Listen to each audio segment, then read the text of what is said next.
bed, start to move your balls. Wake up with Word and Solomon Jones. Word. You better wake up now. You're here because you know something. What you know you can't explain, but you feel it. You felt it your entire life. That there's something wrong with the world. You don't know what it is, but it's there. You can feel it. Get up on out the bed and start to move your balls. Wake up with Word and Solomon Jones. Word. You better wake up now. Good morning. This is Solomon Jones on 900 AM, 96.1 FM, WURD. I want to welcome you back to Wake Up with Word, and hope you had a great weekend. We got together with family this weekend, celebrating us, celebrating family, but not celebrating the 4th of July. We really enjoyed being together with each other, and got to see cousin Melanie. She came down with her husband from Jersey City, so it was good to see her. And we are anxiously awaiting a new cousin to our family. And that should happen in just a few months. And so we are certainly praying her through that. Got to deliver the sermon for my church, Great Commission Church of Philadelphia, this weekend. Shout out to my pastor, Reverend Dr. Larry L. Anderson, Jr., as well as our assistant pastor, Reverend Dr. Kyle Canty, and the rest of the pastoral staff and members. Love y'all and miss y'all. Miss seeing everybody in person, but we did that, so you can check that out on my Facebook page or on the Great Commission Church Philly Facebook page as well. A lot of other craziness happened this weekend. Whole lot of fireworks. It really came to a head. My wife was down 15th and Lindley and looked and saw people shooting off fireworks from the back of a truck that looked like the art museum show. Like, it was insane. One of our neighbors was shooting off fireworks. Looked like one of them landed close to our yard. You know, so like crazy stuff happening over the course of this weekend with these fireworks. And, of course, some sad news as well. A number of people shot this weekend, including some children. We have to continue to work to stop gun violence. And, of course, doing that through Man Up PHL and so many other organizations. But we have to get a handle on this. This is ridiculous, especially as we face an enemy that really is not within our community. We shooting each other when the enemy is somebody who's trying to divide us. The enemy is somebody who's trying to target us. The enemy is somebody who's trying to criminalize us, and we have to be cognizant and aware of that. And so, watching all of that happen, we will see where we go from here. Protesters, by the way, marched through Center City on Sunday, calling for the resignation of Mayor Jim Kenney after he oversaw the alleged mistreatment of peaceful protesters on I-676 last month. Organizers began their rally at City Hall at 1 and marched to I-676, where the city's controversial mistreatment of protesters took place on June 1st, when crowds of protesters were tear-gassed and hit with rubber bullets. More than 2 people were arrested that day, around 24 people rather. Since then, an investigation into the incident caused city officials, including Mayor Kenney and Police Commissioner Danielle Outlaw, to apologize for law enforcement's actions, and that's nice. But here's what has to happen. Not just here, but nationally. Civilians have to control what happens with policing in our communities. That means civilian oversight and civilian involvement, because if we don't have that, we'll never have the accountability we need. We got a hot show for you today on Wake Up with Word. Terrence Lewis, who spent 21 years in prison after he was wrongfully convicted of murder, shares his story. Lawyer and critical race theorist Dr. Tim Golden on the Washington NFL team considering changing its name. Juliana Horowitz of the Pew Research Center on Black and Asian Americans feeling discrimination during the COVID-19 outbreak. And, of course, we'll talk with Senator Cory Booker about what's happening in Washington, D.C.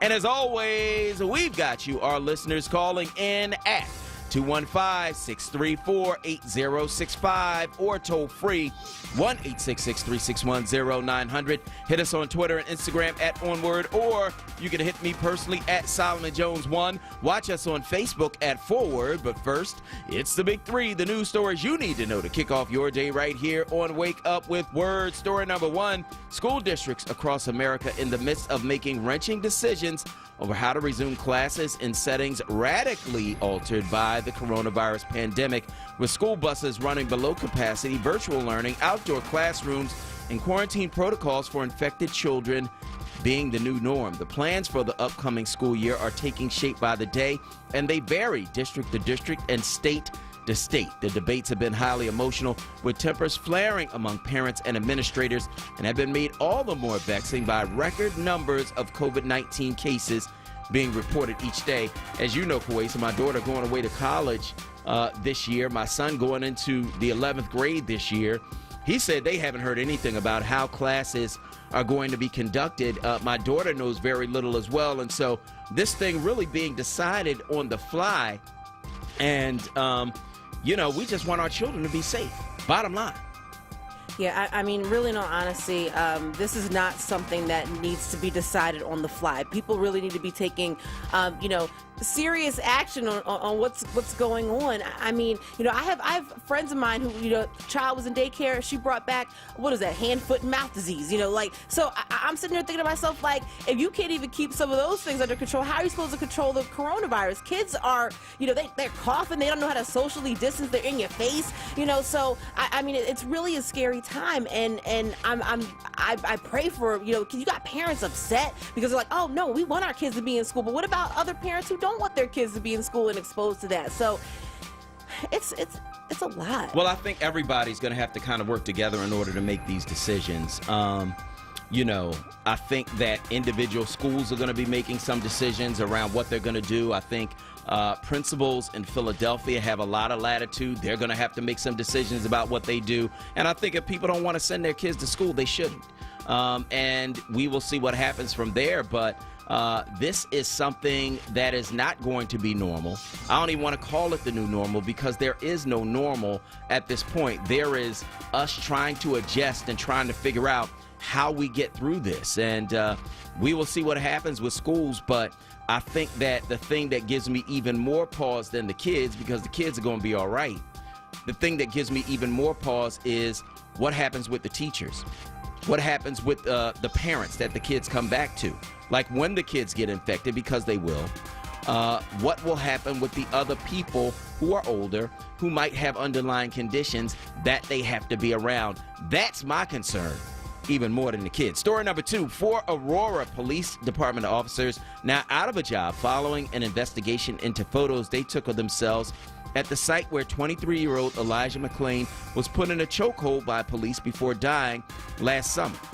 The photos show Kyle Dittrich, Jared Jones, and Erica Marrero smiling and pretending to recreate a carotid restraint, that's a chokehold, at the location in Aurora, Colorado, which had become a memorial to McClain's life in the months after his death.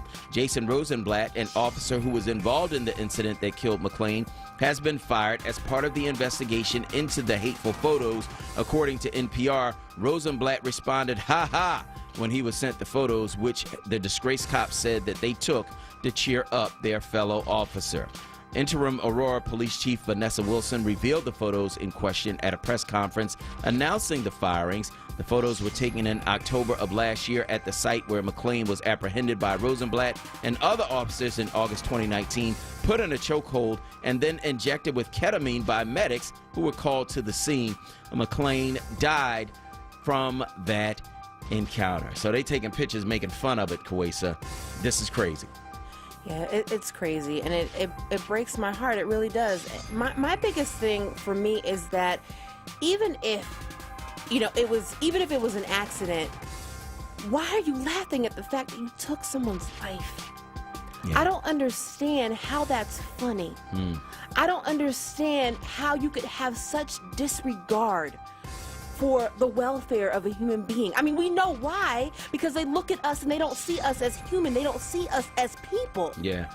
I mean, so I get it. But I mean, what type of person are you? How do you wake up in the morning? How do you live your life being okay with doing something like that? Yeah, they're I don't know. I mean, it goes beyond evil. It goes beyond racism. It goes beyond anything that we have seen, but this isn't new. What I need people to understand is that this has been going on from time immemorial. This is part of the DNA of this country. This kind of evil, this kind of disregard, this kind of hate, we're just seeing it now on camera. Which brings me to story number 3. And, you know, over the weekend, I learned that a Frederick Douglass statue was ripped down in Rochester, New York. That is where he gave his famous speech in 1852, "What to a slave is the 4th of July." And so we are seeing division being stoked from the halls of power and from the White House. And so my commentary for the day, simply this: I don't celebrate the 4th of July as my Independence Day, and I haven't for some time, because on July 4th, 1776, black people in America were not free. But that doesn't mean I'm not an American. It doesn't even mean I'm mad at y'all. It simply means that on July 4th, I spend time with family and talk about what a great time I had on the real Black Independence Day, Juneteenth. Still, I want to see the day when America comes together in unity. Unfortunately, I don't see that happening while Donald Trump is president, because Trump wants to divide us, and he proved it again when he went to Mount Rushmore on Independence Day and started talking that crazy racist crap. Angry mobs are trying to tear down statues of our founders, he said, and unleash a wave of violent crime in our cities. Make no mistake, he added, this left-wing cultural revolution is designed to overthrow the American Revolution and destroy the very civilization that rescued billions from poverty, disease, hunger, and lifted humanity to new heights. At first I laughed because I'm like, what country he talking about? This dude is clearly delusional when he says America rescued billions from poverty. If anything, America created poverty by exploiting millions of slaves. But then I thought about it. Trump is doing and saying whatever he can to divide us, because when you divide people, you can conquer them, and I don't want to be conquered. So let's agree to disagree on politics, but don't let Trump divide us over statues, because this is our country. Our families and our loved ones live here. Our ancestors bled and died here. Our children are putting down stakes here, and we can't let Trump destroy us over nothing. I want to hear from you. Give me a call, 215-634-8065. That is 215-634-8065. That is the number you can call to get in on the conversation right here at WURD Radio. Let us know where you are on these various things we are talking about on this morning's show. 215-634-8065. These speeches that Donald Trump is giving, and you know, I don't want to engage in hyperbole. I don't want to over exaggerate it, but he's beginning to sound more and more like a Nazi, like a fascist, like somebody who is who is really determined to divide people against each other, who is determined to point to one segment of the population and say, these people are the source of your problems. These people are the ones destroying this country. These people are the ones that you need to target. Like, it's beginning to sound more and more like he is trying to target a certain segment of the population, and guess what? That segment is us. It's beginning to sound more and more like he's saying these people are the enemy. These people are the problem. If these people were just gone, if these people were just eliminated, if these people were just out of this country, we would not have these problems. It sounds like that to me. It sounds like the kind of final solution language that Hitler eventually came to. That's what it sounded like to me. I don't know what it sounded like to you. But when he says things like, you know, these people are trying to replace the American Revolution with this new left-wing revolution, right? When he says things like, these people are trying to destroy our country, when he says those kinds of things, to me, he's targeting us. To me, he's targeting the people who are aligned with us. To me, he's targeting a segment of the population and saying, they are your problem, eliminate them, and you won't have any more problems. That's what it sounds like to me. Because what happened in Germany began with language. What happened in Germany began with, these people are your problem. Let's target these people. Let's label these people. Let's eliminate these people. Let's gas these people. Like it was a progression. It didn't just start with, let's herd them into the gas chambers. It didn't start with that. It started with this us versus them language. It started with this language that said, these are your enemies, these are your problems, eliminate them, and you won't have any more problems. That's what it sounds like to me.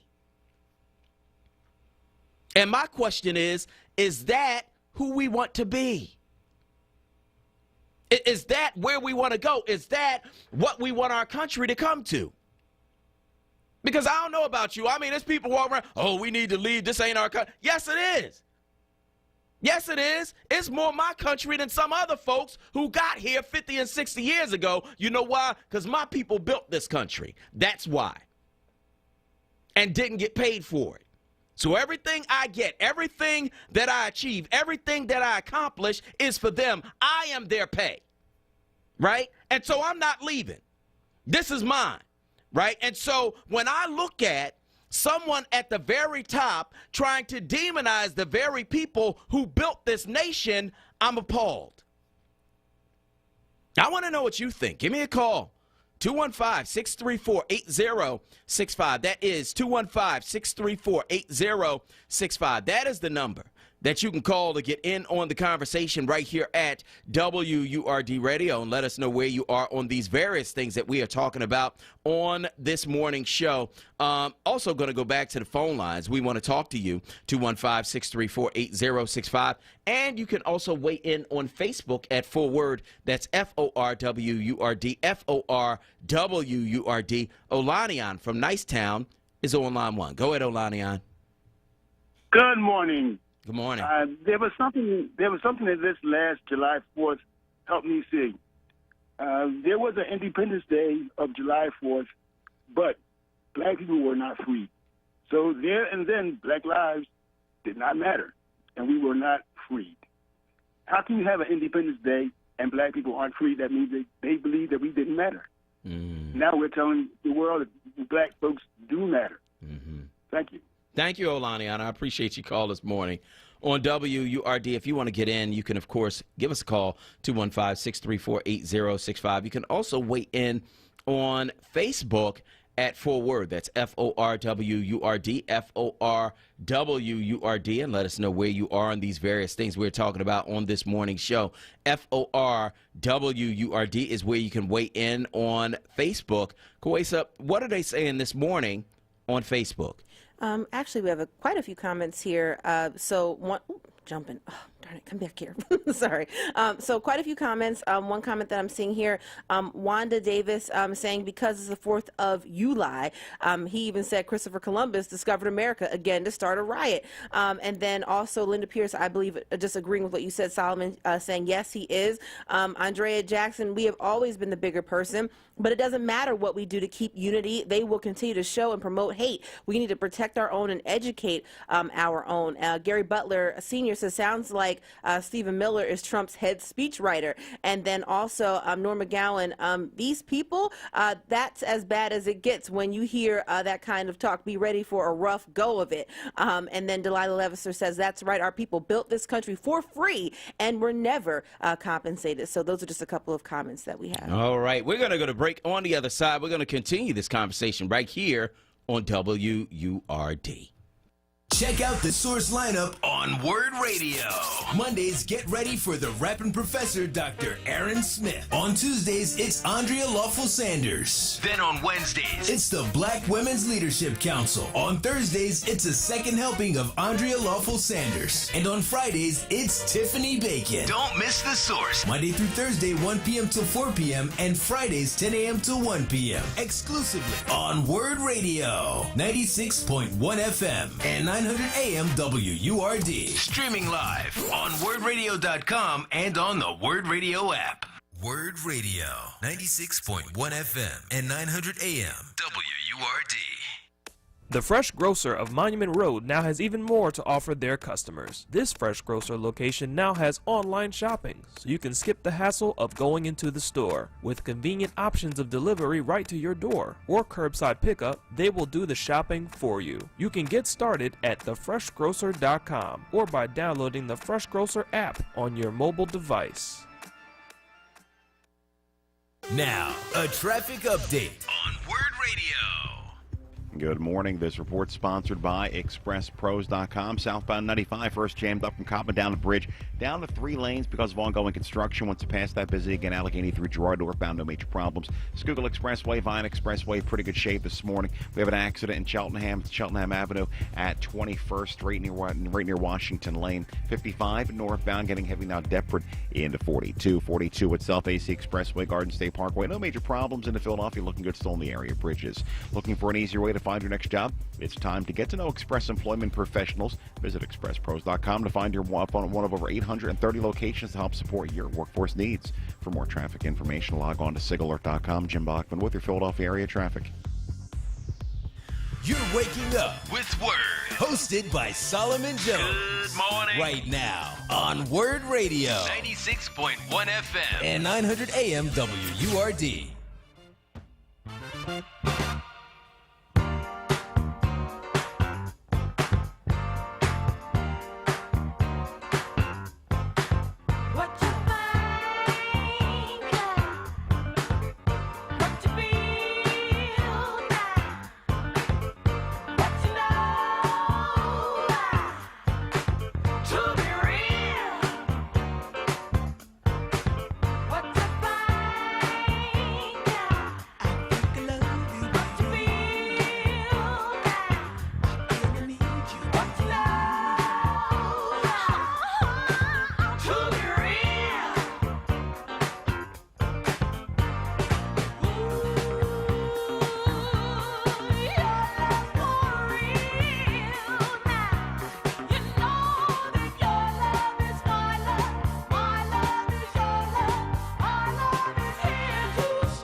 Good morning. This is Solomon Jones on 900 AM, 96.1 FM, WURD, and I want to welcome you back to Wake Up with Word. And we're talking about a number of things on this morning show, including some of the president's disturbing speeches over the course of the weekend. I think that as we move closer to the election and he falls further behind in the polls, we are going to see increasingly desperate language from the president. But I think the one thing that I would say in terms of messaging, in terms of what we need to be doing in response to that, is that we have to stay focused. We cannot be unnerved. We cannot be distracted. We cannot be divided based on what the president is saying. We can't let that be the focus of where we are right now. All of our focus, all of our energy, all of our positives and our strengths need to be focused on what happens in November. We need to be focused on voting. We need to be focused on getting out the vote. We need to be focused on making sure that voter suppression tactics do not work. We need to be making sure that we are doing everything we can to get out the vote in key states on Election Day. Because the president's going to do what he's going to do. And I'm watching him do it, and it is divisive, and it is, in my view, straight out of the Nazi playbook. Right? This playbook that really divides in order to conquer. This playbook that says we are going to identify an enemy for you within your midst and tell you to attack that enemy. Tell you that these people are the source of all of your problems. And if these people are eliminated, then your problems will go away too.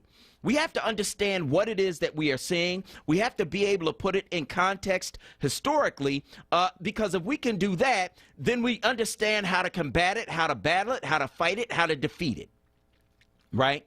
It is divide and conquer. That's what it is. We have to recognize it for what it is and continue to move in the direction we need to move in order to save this country.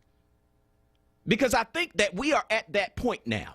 We're at the point now where we need to be saving the place where we live, saving the place where our children are raised, saving this place, restoring it to something that resembles humanity. Because right now, what we're seeing is hate coming out of the halls of power. And I'm not one to talk about going back to anything, because when I look back, what I see is times that were a lot tougher for our people. When I look back, what I see is our people fighting these same battles. No, we need to be looking forward. We need to be moving forward. We need to be moving in a way that changes things for the better. Because like it or not, this is our country. We built this place. And we just going to let somebody just tear it apart? I don't think so. I want to hear from you. Give me a call. 215-634-8065. That is 215-634-8065. That is the number you can call to get in on the conversation right here at WURD Radio. Donald from Lawndale is on line one. Go ahead, Donald. Yesterday and the day before yesterday were action-packed days for us that were down in Center City with the red shirts and the black shirts. And the opposite direction of the march was Saturday, July the 4th. I was able to hang with them. I was able to walk and march with them, being protected by the police. It was actually a safe, peaceful protest with a lot of people talking, different men and women, basically, that were fighting against the white supremacy thing that were white. And wanted to protect black people. That's right. Wanted to protect black people. So right now in my hand, I bought a suggested $2 donation of August and July 2020 Socialist Alternative. The front page has defund the police, fund schools and social services.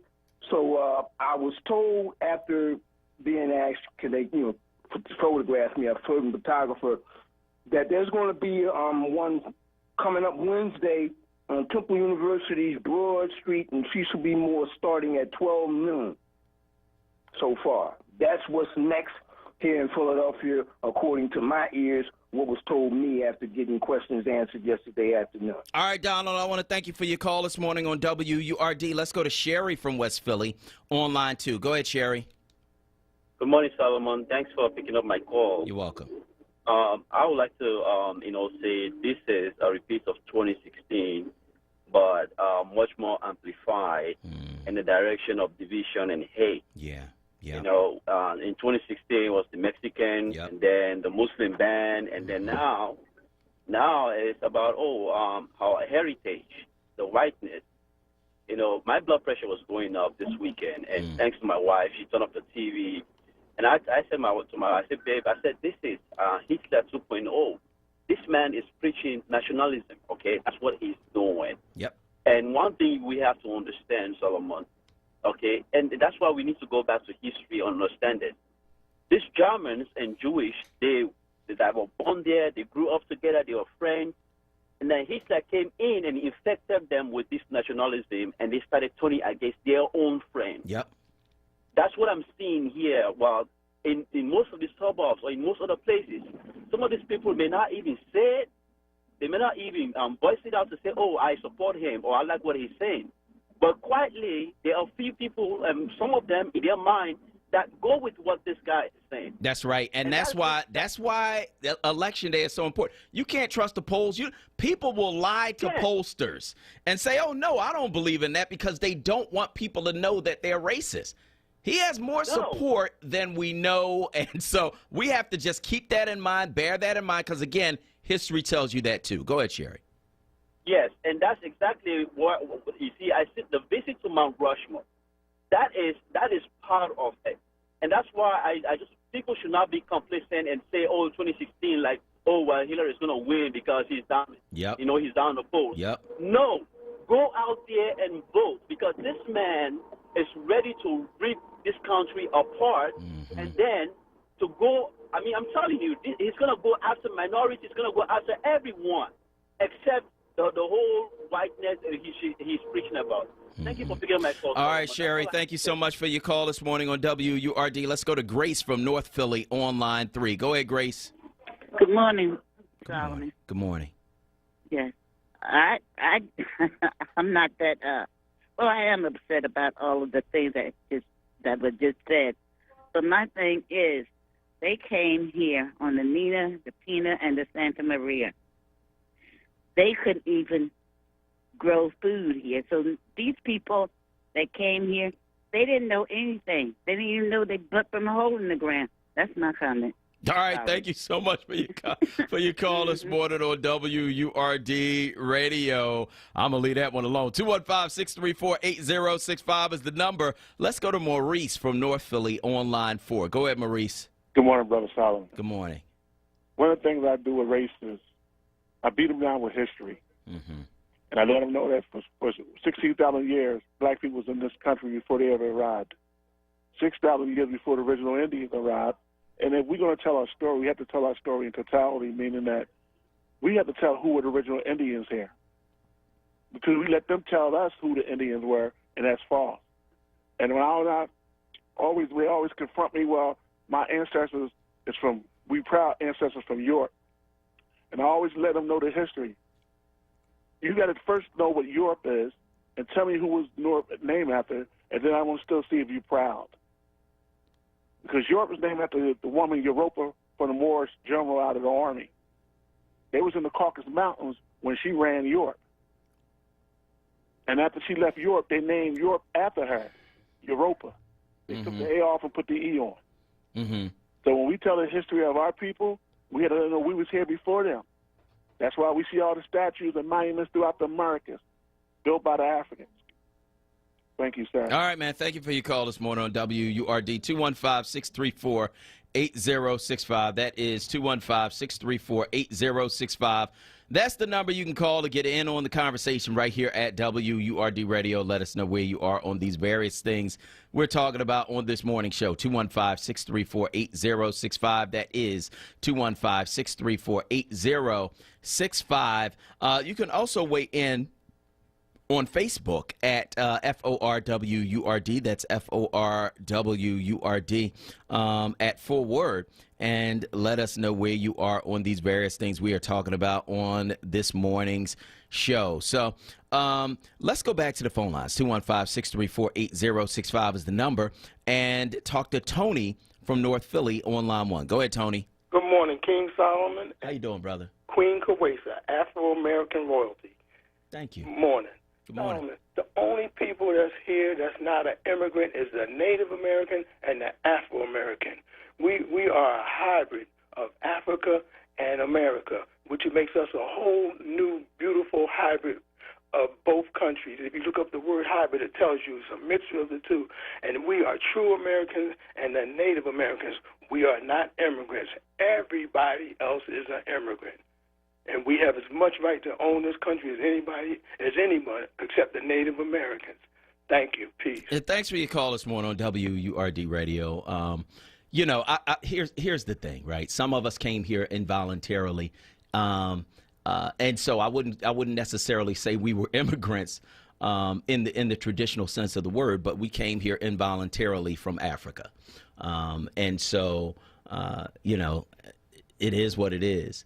I went to Africa when just a few weeks actually after I was married, And I went there on a trip to research the history of the transatlantic slave trade. And I remember standing on a beach and looking out across the Atlantic Ocean and realizing that this was the last thing that my people saw before they were forced onto these boats that ferried them out to the ships, because the ships are too big to come all the way to the shore. And so, you know, they were branded before they even left the slave castle, forced out of this window down to these boats that then ferried them to the ships, where they were packed in head to foot. They were packed in like sardines, packed in, and over the course of this weeks-long journey, they ended up sitting next to, lying next to, being chained up next to dead bodies. That disease spread through the bowels of these ships, and many of them died and did not survive that middle passage. And so when I think about the conditions under which many of our ancestors came here, it makes me even more determined to succeed. It makes me even more determined to get paid, because they did not. It makes me even more determined to understand that history in a personal sense. And so as I stood out on that beach and I looked out over that water, realizing that this is the last thing that many of our ancestors saw before they were forced into those boats to come here, I cried. I cried because I could feel the energy of my ancestors. I could feel it standing on that beach.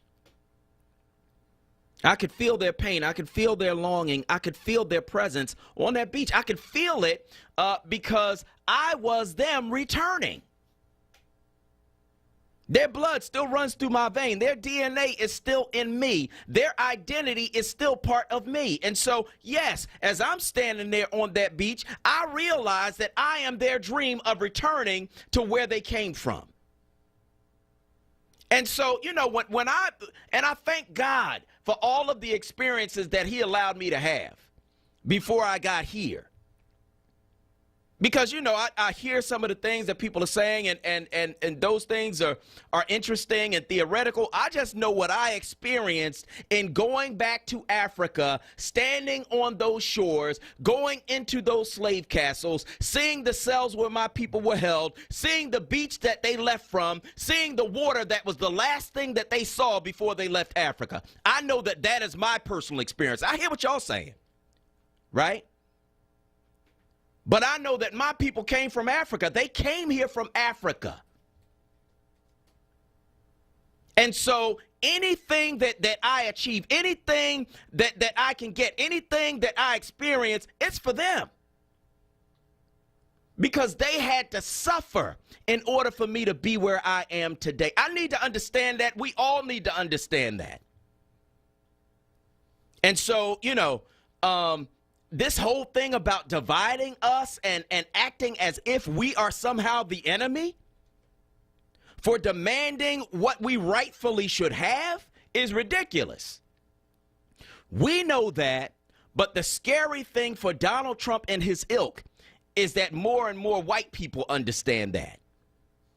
I want to hear from you. Give me a call, 215-634-8065. That is 215-634-8065. Cliff from Connecticut is on line one. Go ahead, Cliff. I'll be brief. Listen, brother, so I just want to get your opinion. I think without a doubt that this backlash is certainly coming from President Obama and his presidency, and just to see a black in the White House. And so when he left, I think these racist people, this covert racism just came out to the point where they just picked Donald Trump for no reason, no experience, no policies, nothing, no political background. They just wanted a white agenda, and that's what they went for him. So now my question to you is that if, in fact, we do lose, he does lose, does the hatred and the racism, does it exacerbate or does it pretty much subside because now we got Joe Biden? You know, I think that's a good question, Cliff, and I want to thank you so much for your call this morning on WURD. I wish I had a crystal ball. I wish I could tell the future, but I can't. What I can say is this, that the first thing that you need in order to heal the divisions that Donald Trump has exacerbated, because those divisions were already there, he's made them worse. But I think the first thing that you need is somebody who is determined to unite us. And that person is not him. And so you need leadership that wants to unite. And we will see what happens after that. But I think that if we get that kind of leadership that at least wants to unite, then you will have many of us who will respond to that positively. We're going to go to break. On the other side, we're going to continue the show right here on WURD. Your child deserves to be educated in a safe learning environment. Southwest Leadership Academy Charter School is a tuition-free public school. Both our locations offer dual-gender environments with single-gender classrooms. Our students score in the top state testing percentile among area schools. Apply online at bit.ly/enrolls SLA in all caps. That's bit.ly/enroll SLA. Be heard. Want another way to join the conversation? Follow us on social media using the hashtag onWURD. Be heard. Stay connected to Word Radio. Independent Black Media. Emerge is a public service announcement campaign produced by Mural Arts Philadelphia and sponsored by the City of Philadelphia to inspire our community to emerge resilient and hopeful in the face of COVID-19 and systemic racism. Fighting for our lives in the midst of a pandemic, limited access to tests so just the best get it, a compounded sentence with pre-existing conditions, we wear the mask and still take the fall with no forgiveness. But we will emerge illuminated, consumed, elated, panacea unearthed when we concede the seeds of hatred, tune out the frequency of rote memory, forsake complacence, fall in love with freedom like it was meant to be, I'm saying. Raise up our voices to penetrate the acreage, no longer complacent. We must emerge and awaken. To learn more, go to muralarts.org/emerge. How will you emerge? Now, a traffic update on Word Radio. Good morning. This report sponsored by ExpressPros.com. Still a couple of slow spots. Southbound 95 busy from Common Avenue down through Bridge, jammed up through that construction. Down to 3 lanes as a result. Northbound looks good. Schuylkill Expressway westbound, some slowing Front Street to Penrose Avenue through that long-term work. No other problems on 76 Line Expressway. Through Center City looks pretty good this morning. Still an accident at Cheltenham. It's Cheltenham Avenue near Washington Lane. PA Turnpike, Blue Route 476. Moving fine. 55 north, jamming Deptford in the 42. Looking for an easier way to find your next job? It's time to get to know Express Employment Professionals. Visit ExpressPros.com to find one of over 830 locations to help support your workforce needs. For more traffic information, log on to SIGAlert.com. Jim Bachman with your Philadelphia area traffic. Back by popular demand. It's Wake Up with Word, hosted by Solomon Jones. Right now on Word Radio. 96.1 FM. And 900 AM WURD.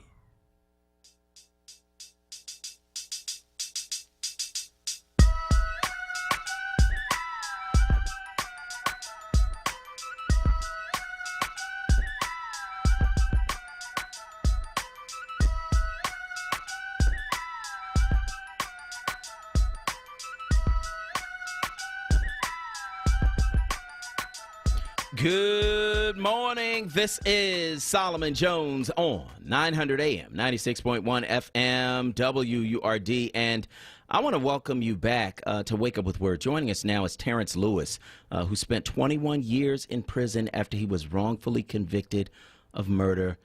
He is now free and joins us to tell his story. Mr. Lewis, good morning. Good morning, Solomon. Good morning. Thanks for having me. Yep, you're welcome, brother. So take us back, man, 20-some years ago. What happened? How did you get convicted of a murder you did not commit? Well, basically, with brevity in a nutshell, 20 years ago, that was the culture and the mentality of the city of Philadelphia, specifically speaking, the previous DA office as well as the Philadelphia Police Department. Crime rate was prevalent, and it was, like I said, it was the custom, it was the policy of law enforcement to basically shut and close cases at a all-time rate. So much so to the point now, you see, I'm one of the exonerees. I've been home now 1 year. I'm made number 6 exoneree via the Conviction Integrity Unit coming out of today's current DA office, spearheaded by Miss Patricia Cummings. They on number 14. And again, they only been active for 2 years. So that goes to show, the egregious and misconduct of the Philadelphia Police Department back in the late 90s, 20 years ago. How did they get people to say that you committed a murder that you did not commit? Well, in my case specifically, as the record reflects, it was a lone witness, an admitted crack user, a crack addict, who smoked crack approximately 15, 20 minutes before the crime actually happened. So, that's the only thing that my life hinged it upon at the hands of the Philadelphia Police Department. So, they were real suggestive in their tactics in getting, people to coerce people, to force them by any and all means, whether, a coercion of a statement, or convincing a witness, to give false testimony. In my case specifically, they withheld evidence that shown that there was other alternative suspects that they knew of. But again, like I said, back in that day, crime was real prevalent. It was a war on drugs. It was a war on poverty. It was a war on, inner city, underprivileged black kids. And, there was an open check case for them, how they seen it. And that's the reality, unfortunately, for me. Yeah. And so you get to prison. You haven't done this. Had you ever been in trouble before? No, Sal. I never, ever in my life, literally in my life, had a brushing with the law. I never had no juvenile delinquency. I wasn't a juvenile delinquent. I was working. I was a kid, trying to make it in life. I was, I was growing up. I was mind you, they were my informative years. I was wrongfully and falsely accused of this crime at the age of 17. It took them almost a year and a half to manufacture and concoct an entire case against me. So I was wrongfully arrested and convicted and subsequently incarcerated at the age of 19. Again, I did 21 and a half years. I just came home May 22nd of last year, 2019. And so you get into this prison system. It's got to be a shock. I mean, how did you maintain and survive, having never been in any kind of trouble, and now you're accused of killing somebody? How did you survive, man? That's a good question, and to be straightforward, sheer faith, not luck. It was sheer faith. In God Almighty, honestly. Mind you, again, I was a child, I was a kid, I was still an adolescent. Never had a brushing with the law before, so, I didn't have no pre-training in how to, grow up in that type of environment. Fortunately for me, I come from a long line, generations of soldiers. My father is an E8 retired vet, fought in Desert Storm. My sister now fights for her country over Kuwait. My grandfather was in Air Force. So the more the story is, I guess it was in my pedigree, to be able to navigate through that experience there. Yeah. And so over the course of the 21 years that you were in prison, what did you learn? How did you change because of that experience? How did I change? Well, let me say this. Prior to me going, to prison, for a crime I didn't commit, I didn't need rehabilitation, right?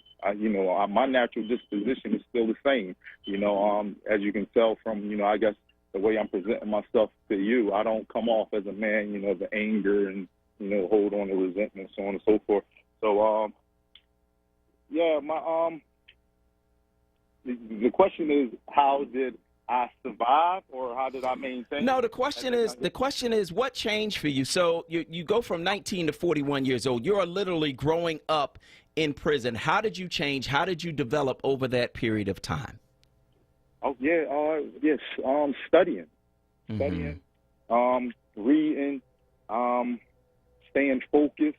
You know, my reality was at a young age, I was sentenced. I was condemned to die in jail for a crime I didn't commit. So, you know, like I said, faith and out of sheer desperation of not allowing that to be my reality. You know, I buckled down and I did what it took. I rolled my sleeves up. I learned the legal jargon, the legalese. For the first 10 years of my incarceration, I learned the law myself. You know, I was a pro se litigant. I proved my innocence in 2009. By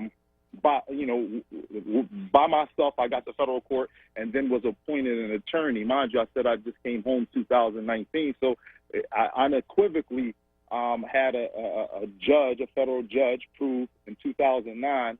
She ruled, that I was factually innocent. It took an additional 10 years, you know, with the help now of a legal team that I was blessed to have to come to represent me pro se.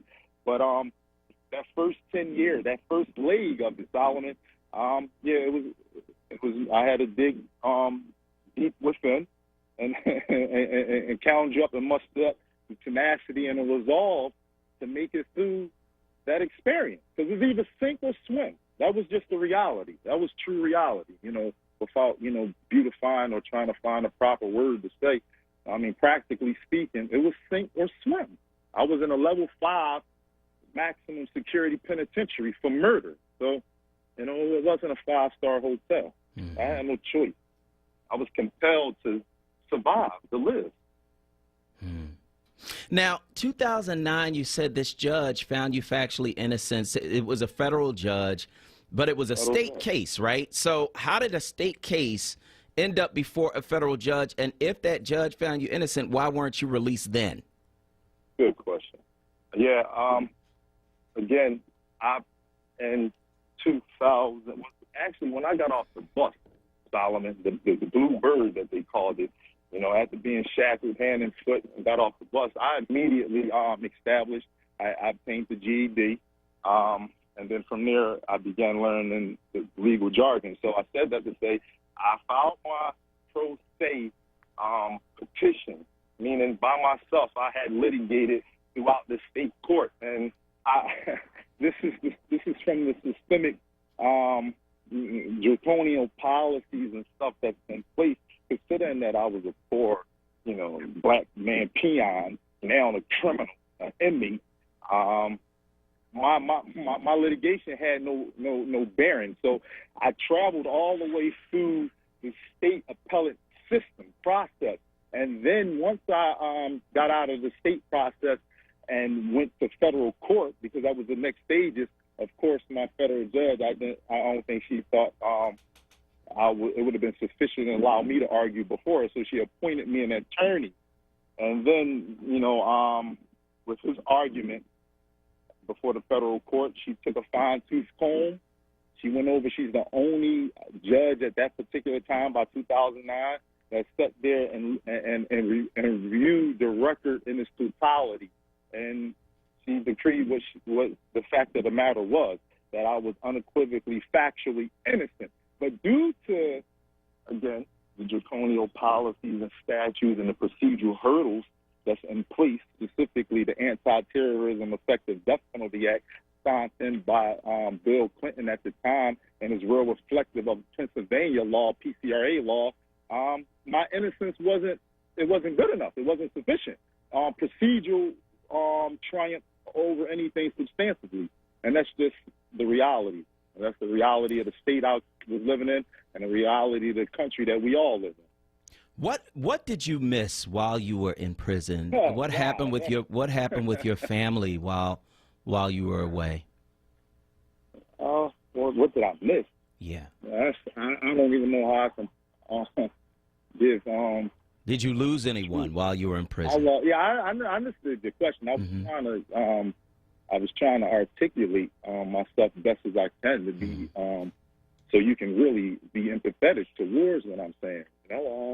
I lost everything. I lost what you can never get back. I lost what no price can, restore. There's no type of restoration, that you can make me whole again in regards to what I lost unjustly. I lost my sister. I lost, I lost family members. I lost my brother. I lost the time spent with my son. I lost his first everything, his last, not his last everything, but for the most part, his first everything, his first walk. I lost a lot. It's a laundry list in regards to what I lost, But in the process, I gained as well, I guess. I gained the experience. I gained a platform. I gained the ability to be on live talk with you right now, right? Yeah. To be able to hopefully use my situation not as entertainment, but as a catalyst to help bring about, the change, so that my experience would have really haven't been in vain. And the likewise of those other individuals, the like of Chester Holliman, the like of Willie Veazey, the like of John Barry, all from Philadelphia, I'm going to mention who lost their lives. I, myself, has the shortest amount of time, and I did 21 and a half years. I just named individuals that had 30 years and 28 years, and this is our criminal justice system that we're speaking on right now, And so you were able to get a settlement from the city. Of course, money cannot give you back those years or those experiences or those losses. And so now what? Now I use this restitution. I use this as a means to try to move forward and put the pieces together. And only God himself knows exactly what that will look like. Yeah. This here can be used as a coping mechanism as well as, personally for me. But, I'm not the end-all, be-all. When you know better, you do better. And fortunately for the individuals who are similarly situated as I once were, I chose to keep the iron in the fire and stay in this fight and to bring them about, what I was given, in respect to liberation. Since I've been home, I started the Liberation Foundation, which is a nonprofit organization designed to advocate on behalf of individuals who are innocent, so they don't die in jail and they don't rot away like what my situation could have been. So I'm putting my money where my mouth is, respectfully speaking. Brother, I want to thank you so much for sharing your story this morning on WURD. Terrence Lewis, we appreciate you, brother. Thank you so much. Thank you for having me, Simon, man. I hope to talk to you again soon, okay? I look forward to it. So we are going to go to break. On the other side, we're going to continue this show right here on WURD. Start your day with Daybreak. Hosted by Halana. Weekdays 6 a.m. till 7 a.m. Exclusively on Word Radio. 96.1 FM and 900 AM WURD. Streaming live at wordradio.com and on the Word Radio app. Want the latest in Word swag? Check out the shop tab on wordradio.com. Hoodies, tees, and more in a variety of colors. The shop tab on wordradio.com. Show the world that you're all about black. Talk Media. Home of the Happy Hour. The Happy Hour. With Sincerely Sarita. This is Word Radio. 96.1 FM and 900 AM WURD Philadelphia. Streaming live at wordradio.com and on the Word Radio app. Now, a traffic update on Word Radio. Good morning. This report sponsored by ExpressPros.com. Still a couple of slow spots. Southbound 95 busy from Common Avenue down through Bridge, jammed up through that construction. Down to 3 lanes as a result. Northbound looks good. Schuylkill Expressway westbound, some slowing Front Street to Penrose Avenue through that long-term work. No other problems on 76. Line Expressway through Center City looks pretty good this morning. Still an accident at Cheltenham. It's Cheltenham Avenue near Washington Lane. P8 Turnpike, Blue Route 476. Moving fine. 55 north, jamming Deptford in the 42. Looking for an easier way to find your next job? It's time to get to know Express Employment Professionals. Visit ExpressPros.com to find one of over 830 locations to help support your workforce needs. For more traffic information, log on to SIGAlert.com. Jim Bachman with your Philadelphia area traffic. Back by popular demand. It's Wake Up with Word, hosted by Solomon Jones. Right now on Word Radio. 96.1 FM. And 900 AM WURD.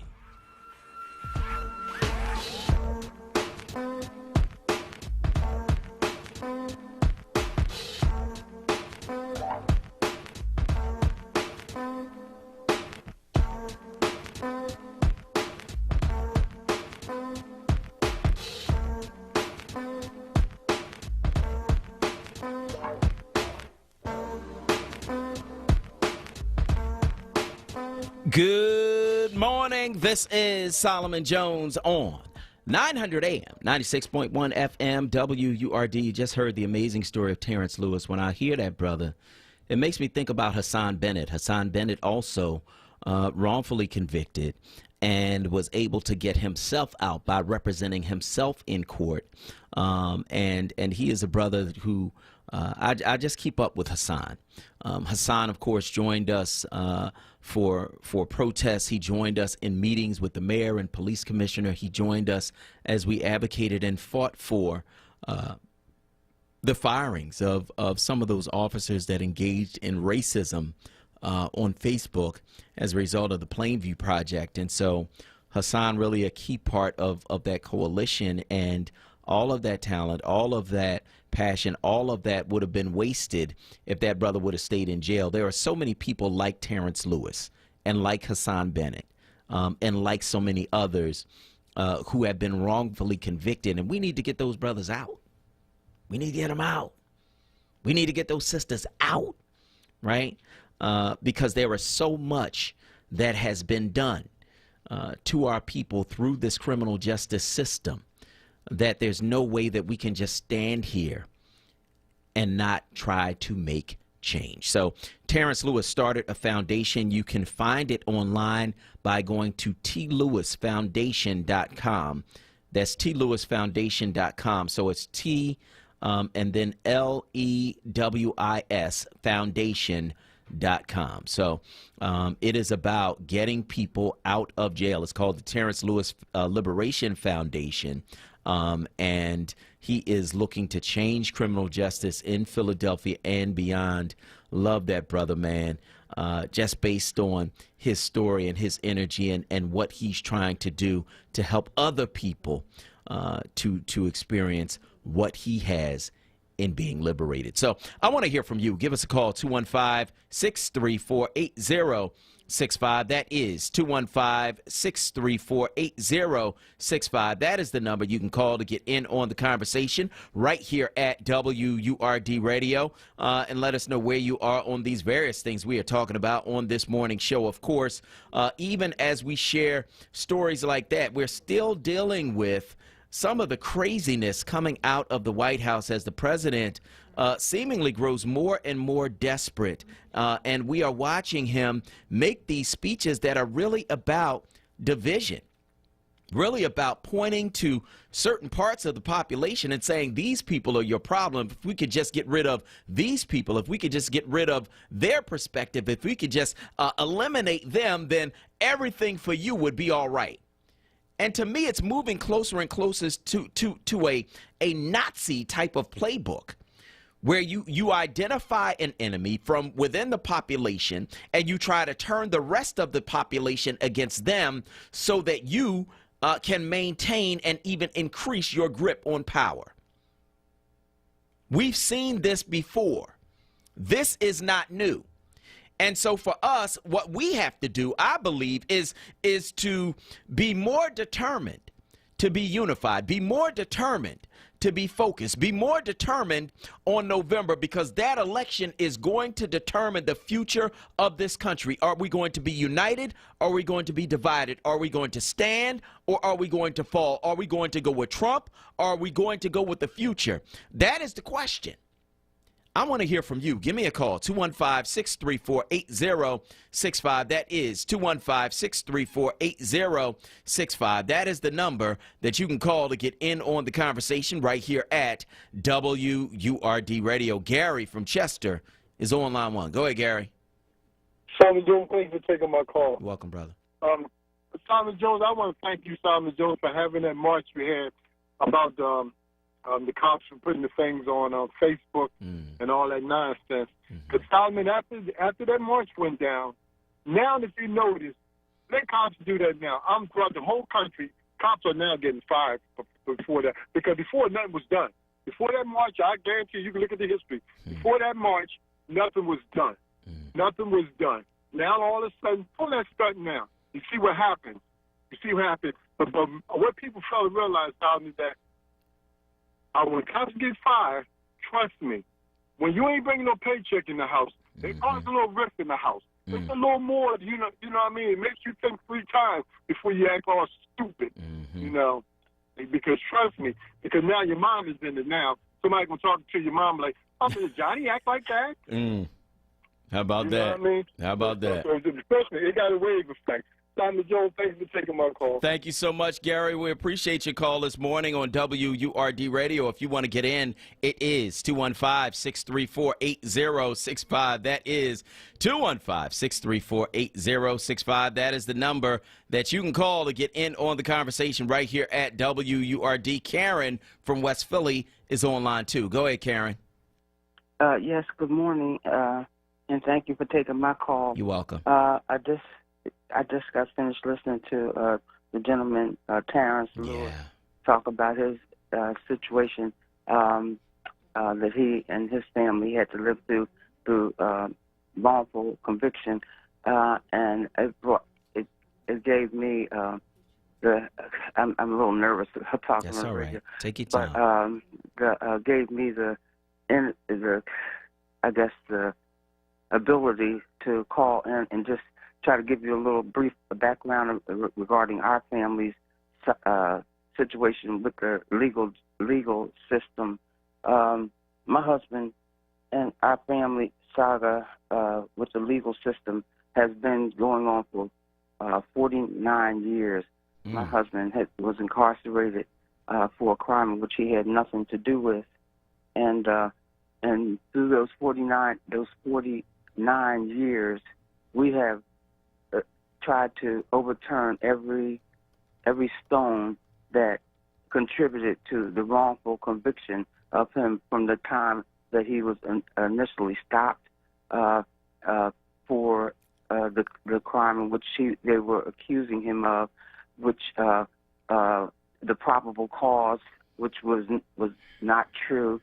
The lineup and the case was put together by a cop who was who later was convicted and incarcerated for being a drug shaking down drug dealers and his activities in the drug community.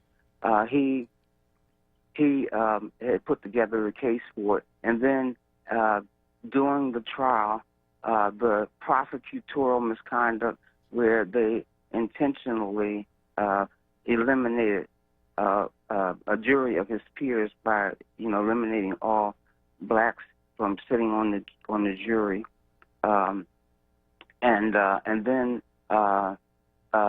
it just goes on and on. The different violations to his human rights occurred that led up to him being incarcerated these many years.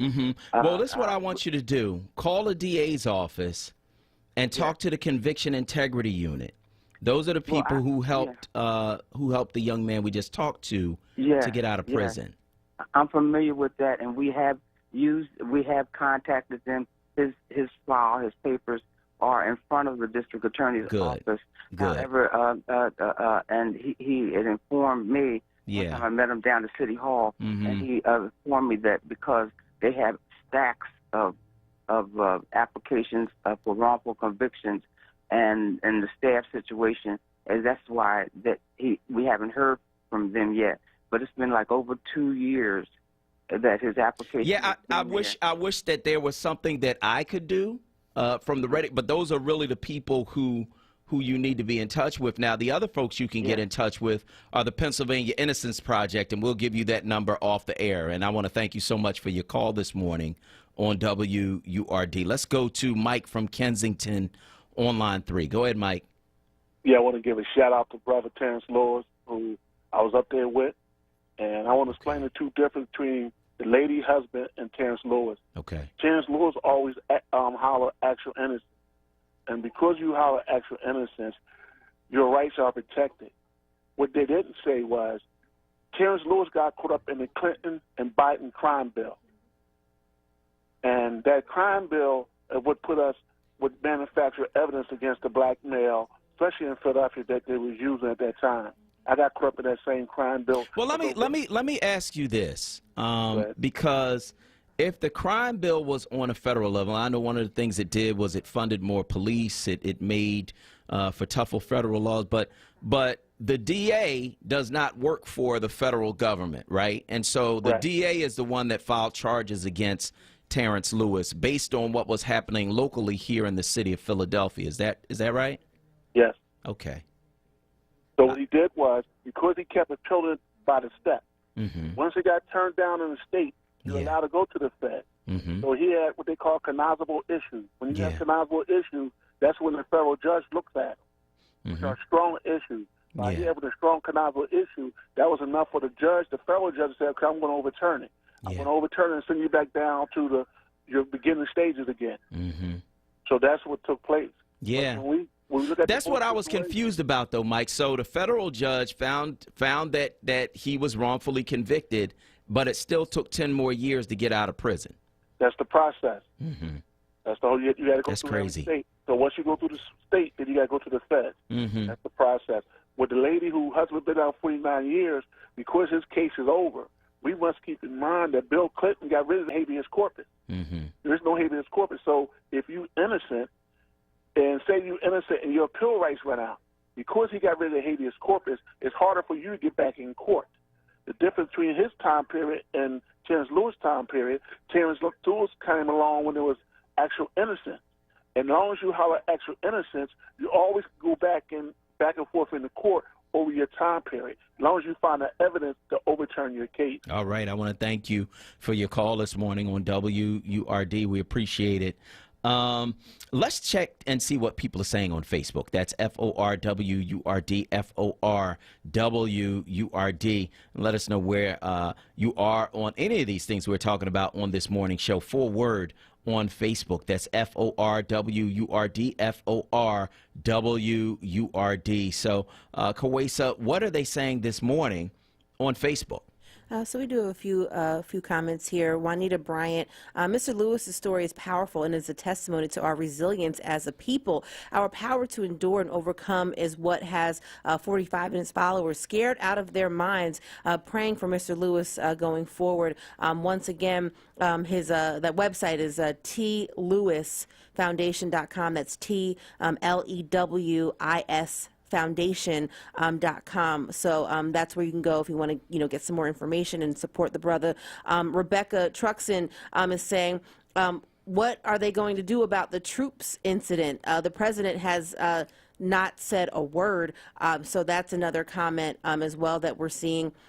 Phyllis Williams says, yes, we do, brothers and sisters, and even some of our juveniles who are held in detention for small crimes. Nikki Carter is saying, yes, Hassan is the truth. I love how he uses his platform. Very smart brother. And then also, we have Nikki Carter saying Trump called the supremacists, quote, good people, and called Black Lives Matter terrorists. He has black supporters saying none of his policies are detrimental to black people. He has so much underlying support. It's crazy.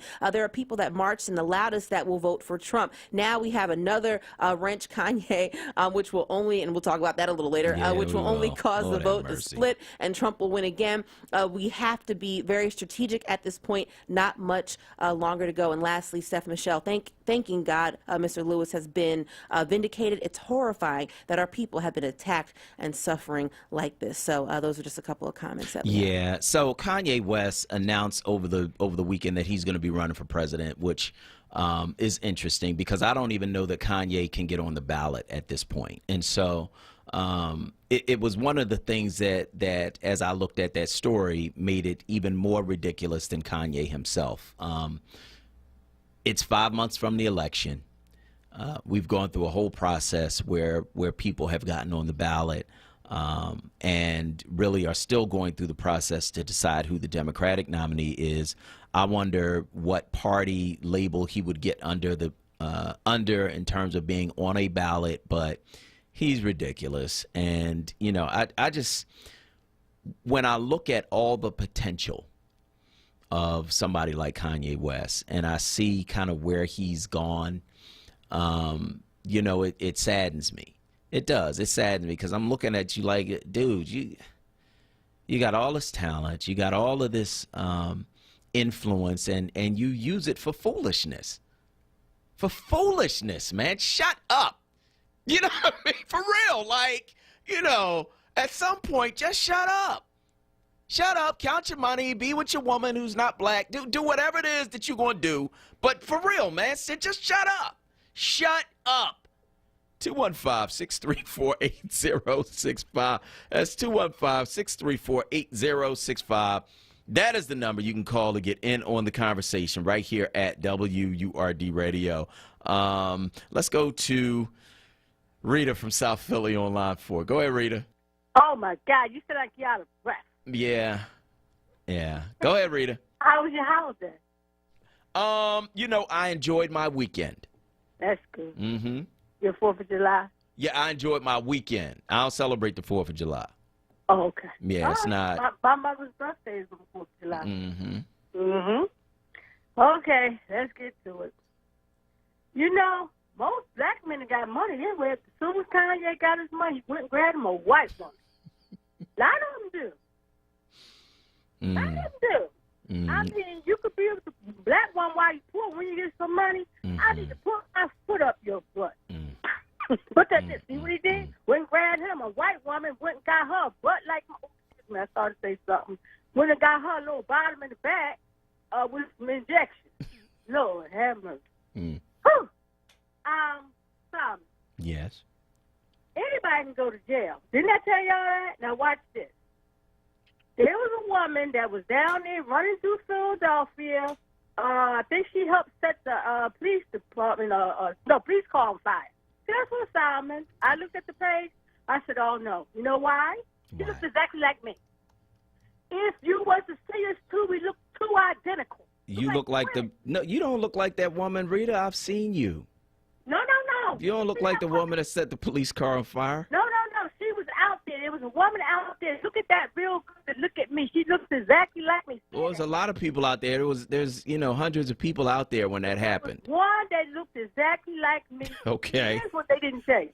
What? These cell phones, these televisions can do more than they tell you they can do. Here's why. Say like they say I was over North Philly shooting a woman to death because she's white, by the way, took my black man. All right. They can tell I was in my house. But see, the lawyers would lose money. This is about making money. When you go through that criminal justice system and pay these fines, Lord, this is about making money. Don't make no difference if you're guilty or not. They want the money. See what I'm saying? This is a business. Now, to the young man, the lady that called that the man was locked up all those years and was innocent, I don't believe in putting innocent. Yeah, I think that is horrible. But remember this, Solomon, you're a minister. When these people die, they got to pay for that. You have taken time from people's lives. Nobody gets away. You see this, there was a nursing home up here by Southampton Road for police officers. And there was a nurse that, worked there. We used to ride the bus together. Solomon, here's what she said. Oh, he's coming to get me. Oh, don't let him take me. Don't let him take me. So then she said, you don't see nothing. I said, that's the devil. I said, all that stuff they have, they got to pay for all them people's lives they done took. You're right. And I want to thank you for your call this morning on WRD. We're going to go to break. On the other side, we're going to continue the show. We're going to talk with Senator Cory Booker about what's happening on the national level with police reform. I'm Solomon Jones. We'll be right back. Check out the Source lineup on Word Radio. Mondays, get ready for the rapping professor, Dr. Aaron Smith. On Tuesdays, it's Andrea Lawful Sanders. Then on Wednesdays, It's the Black Women's Leadership Council. On Thursdays, it's a second helping of Andrea Lawful Sanders. And on Fridays, it's Tiffany Bacon. don't miss The Source. Monday through Thursday, 1 p.m. till 4 p.m. and Fridays, 10 a.m. till 1 p.m. Exclusively on Word Radio, 96.1 FM and 900 AM WURD. Streaming live on WordRadio.com and on the Word Radio app. Dietz & Watson has been making premium meats and artisan cheeses for over 80 years. And when it comes to stacking sandwiches and party platters, they've got something for everyone in the family, like maple honey turkey breast, American cheese, buffalo chicken, and more. So get to your local deli and taste 4 generations of family recipes. With Dietz & Watson on the table, you'll have everyone coming back for seconds and thirds. Dietz & Watson, it's a family thing since 1939. No fear, just facts. This is WURD, independent black media. Always Best Care is a great place to work. Flexibility, leadership, purpose, great benefits. There's never a dull moment. Diversity, inclusion, compasión. We love our jobs. If you're looking for a great place to work, you can join our compassionate Team Green. You can apply online at teamgreenabc.com or call 267-909-9248. Teamwork makes the dream work. Now, a traffic update. On Word Radio. Good morning. This report sponsored by ExpressPros.com. Still not a bad ride here in Philadelphia as we move on. Southbound 95. Just some heavy volume from Cottman down through Bridge through the ongoing construction down the 3 lanes there. Then southbound Allegheny through Girard, a bit slow northbound. No major problems. Westbound Vines and Volley Bend Franklin Parkway through the Schuylkill Expressway. Schuylkill eastbound Montgomery through Spring Garden. A bit slow there. 55 northbound. Still delays. Deptford into 42. Looking for an easier way to find your next job? It's time to get to know Express Employment Professionals. Visit ExpressPros.com to find one of over 830 locations to help support your workforce needs. For more traffic information, log on to SIGAlert.com. Jim Bachman with your Philadelphia area traffic. It's Wake Up with Word, hosted by Solomon Jones. Good morning. Right now on Word Radio, 96.1 FM. and 900 AM WURD.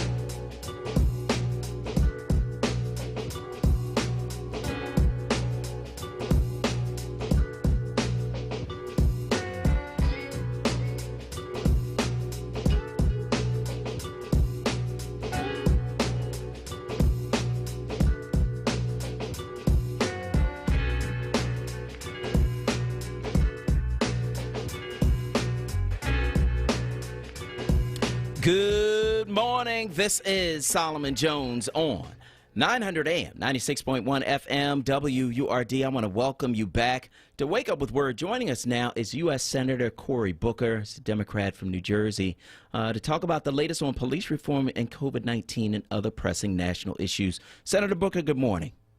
Good morning. Thank you for having me on.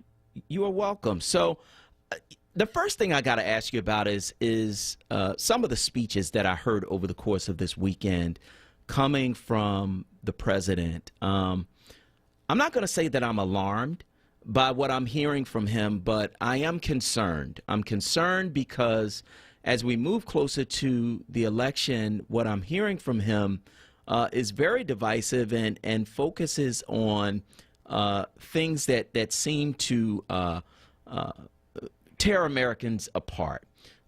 Specifically what I heard from him at Mount Rushmore about monuments and about the people who are supposedly trying to destroy American heritage. When you hear these things as a U.S. Senator coming out of the White House, what are you thinking? Well, it's a shame because American presidents should be trying to call this nation together to common cause, to call this nation together to rise, to be a more perfect union.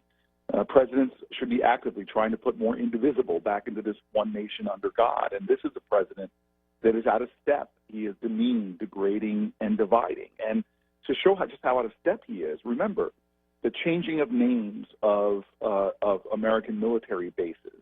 This call is coming from within the military, never known for being what did he call it, the radical left wing of our nation. When it comes to taking down Confederate symbols, remember, the state of Mississippi is moving right now to change its flag. This is coming from Republican leadership.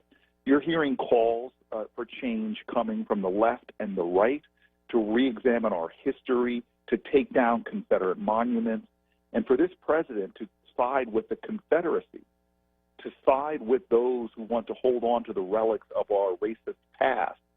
He is just showing that he is more and more thinking that his political future is by holding on to a racist past, that he can appeal to white animosity as opposed to multicultural unity. And this is just a sad reality within this presidency, and I think it's going to ultimately spell its demise. So we are dealing with that even as we are dealing with the protests that are ongoing around policing in America, around the call for reform where policing is concerned. And that's something that you've been working on for a long time. So where are we now on the federal level concerning police reform? Well, the protests and this movement, it did not start with the horrific killing of George Floyd. There have been activists who have been working for years and years, since before Ferguson, to change laws in this country. Remember, there have been calls for national police changing going back to the Kerner Report. Martin Luther King's I Have a Dream speech spoke directly to police brutality. And so this is a cause that is gaining momentum because it is becoming more of a multicultural movement around this nation, one of the largest sustained movements for justice we've ever seen in our country. And you're seeing change at the local and state levels. And the federal level, we must change laws as well. And so there's a bit of a loggerhead in the Senate right now. I helped to author a bill that has now gotten the majority of the House of Representatives, including some Republicans, on board. And we are fighting to get this bill to be on the Senate floor for a vote. And despite the fact that the Republicans have put up a bill, their bill would not have saved Breonna Taylor. It would not ban no-knock warrants. This bill would not have given George Floyd's family the ability to sue for civil rights damages on the federal level. Our bill will. This bill would not have saved Eric Garner by banning chokeholds. Our bill will. And these things that I'm talking about, from qualified immunity to banning chokeholds, are supported by the majority of Republicans in America. And so we're going to keep fighting because we know that people in the streets are protesting not for more studies or more commissions that the Republican bill seems to seek, but they want more accountability and more consequence when police officers do wrong, and that's what our bill does. And so we are talking with U.S. Senator Cory Booker around police reform and some of the other pressing issues that we're dealing with in this country. So, of course, people were shocked when they saw this 9-minute video of George Floyd dying under the knee of a police officer in Minneapolis. The police officers involved have been arrested, and we'll see what goes from there. But you talked about something else that seems to work through the judicial system. You talked about qualified immunity. Explain exactly what qualified immunity is and the role that it plays in police officers who engage in bad or even criminal behavior and get away with it. What role does qualified immunity play in that? Well, so this goes back to really an 1800s era laws during the time that the federal government was trying to stop the violation of civil rights. We have this idea in America that if the state or state actors violate your civil rights, you have civil claims against them in court.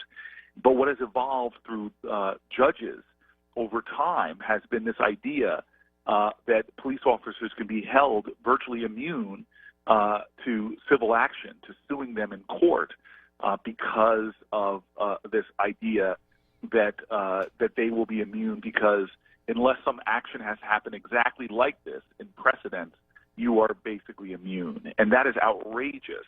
We've seen cases from a 7-month pregnant woman being dragged out of her car for refusing to sign a traffic ticket and tasered 3 times. Those police officers were protected by something called qualified immunity. We've seen a man who had pneumonia in a hospital and was stumbling around, shot to death by police. His family blocked from suing and holding those police accountable by qualified immunity. There are hundreds, if not thousands, of cases of outrage to any American where we should believe that these police officers should be held accountable, where they're protected. And this is just wrong. And there are calls for changing this from the right and the left. We even had a Republican senator introduce a bill to change this in the last weeks.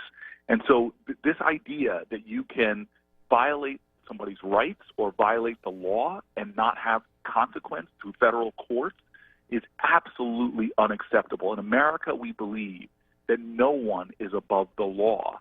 And when you see these horrific things, like you saw with George Floyd's murder, and to think that George Floyd's family cannot sue in federal court, anybody of good conscience would believe that that's just wrong in America and needs to be changed. We're talking with U.S. Senator Cory Booker around the issue of police reform. And so you said you were at loggerheads in the Senate, meaning you're at an impasse, at a place where you're trying to figure out, okay, where do we go from here, trying to find agreement. The Republicans have a slight majority in the Senate. My question is, can your bill that you've just put together, can it pass the Senate? Do you have the votes yet? Well, no, we don't. Okay. Quite frank, Mitch McConnell controls the Senate and has kept bills from going to the floor that could pass. And even the anti-lynching bill, which has about 99 senators that have admitted that they would vote for it, Mitch McConnell has kept that bill from going to the floor. So, look, there's 120 days until an election. And I believe fundamentally, if they continue to block common sense reform that's widely supported on both sides of the political aisle, they will face consequences because people will vote their heart, their passion. They will vote for their country to advance. And this may be settled when it comes to the election in November. Now, you had the Justice in Policing Act pass the House.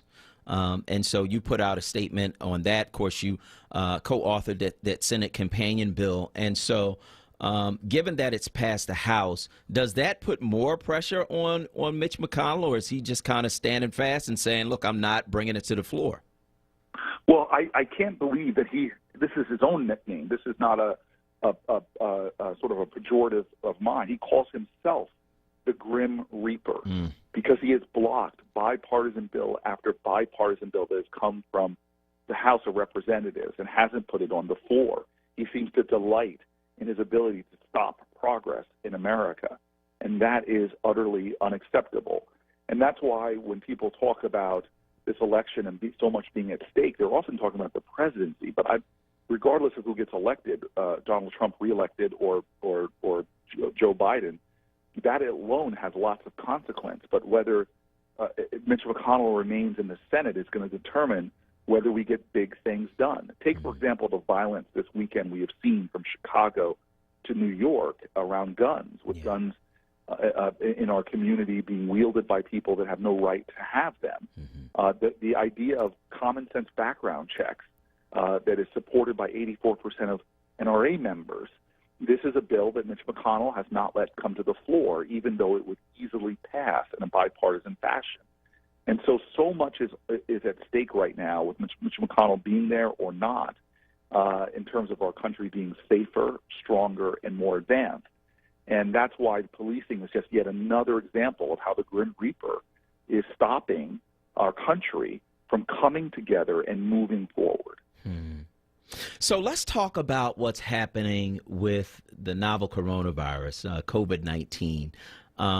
Many inequities. We saw some of them here in Philadelphia. People didn't have access to testing early on in the black community because of numerous barriers. You had to have a car. You had to have a doctor in a specific network. You had to have these referrals that some of us didn't even have primary care physicians. And so you had all of these barriers. And there are still some inequities that we see around this. What are some of the inequities that you've identified and what are you doing about it or trying to do about it legislatively? Well, you've mentioned some already. Just the ability to get a test, just the ability to know and have access to the health care that you need is so important. But there are other things that we have to recognize in this country. Number one is we see lower income people and disproportionately African American people being in jobs that are so-called essential, where they have to work, but yet not having the ability to protect themselves. We see so many people who are, because of their economic situation, are not being able to socially distance or isolate themselves. Stay at home in and of itself is a privilege. Being able to work from home in and of itself is a privilege that disproportionately affects African Americans in this country. And so these are some of the things we should be thinking about. This is why I support the idea of hazard pay for people that are being forced to put themselves in harm's way. This is why we support national not only testing and contact tracing, but we need to start to think about housing issues for people that need to socially distance from their families. In New Jersey, we moved very significantly to help first responders and healthcare workers to have access to hotels, and we're able to cover the cost of a lot of that. We need to think about doing that kind of program in a larger way. And as this economy is still stumbling and in a recession, we need to think about common sense things like extending unemployment insurance past July 31st and unemployment insurance that does have a significant raise of the floor of it, so that people who are forced to stay home or might be out of work actually can support their families and endure through a national pandemic. We're talking with Senator Cory Booker around some of the national issues that we're dealing with, including the novel coronavirus and police reform. Now, what's happening in some of the states that opened up early is that we're seeing some spikes.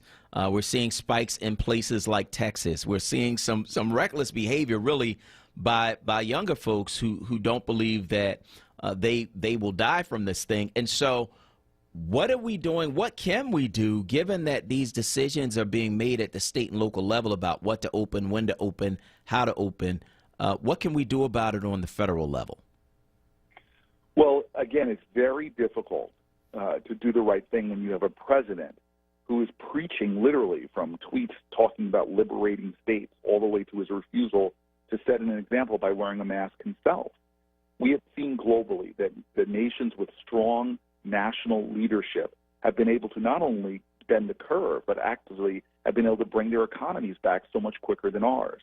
From New Zealand to South Korea, they've made national decisions that have led their countries out of this crisis. And we are in this outlier status that is so tragic, where we're only about 5% of the globe's population, but have 1 out of every 4 COVID cases on the planet Earth are here in the United States, where we're a way outlier on the number of people that are dying. And so much of this is because of decisions being made at the national level.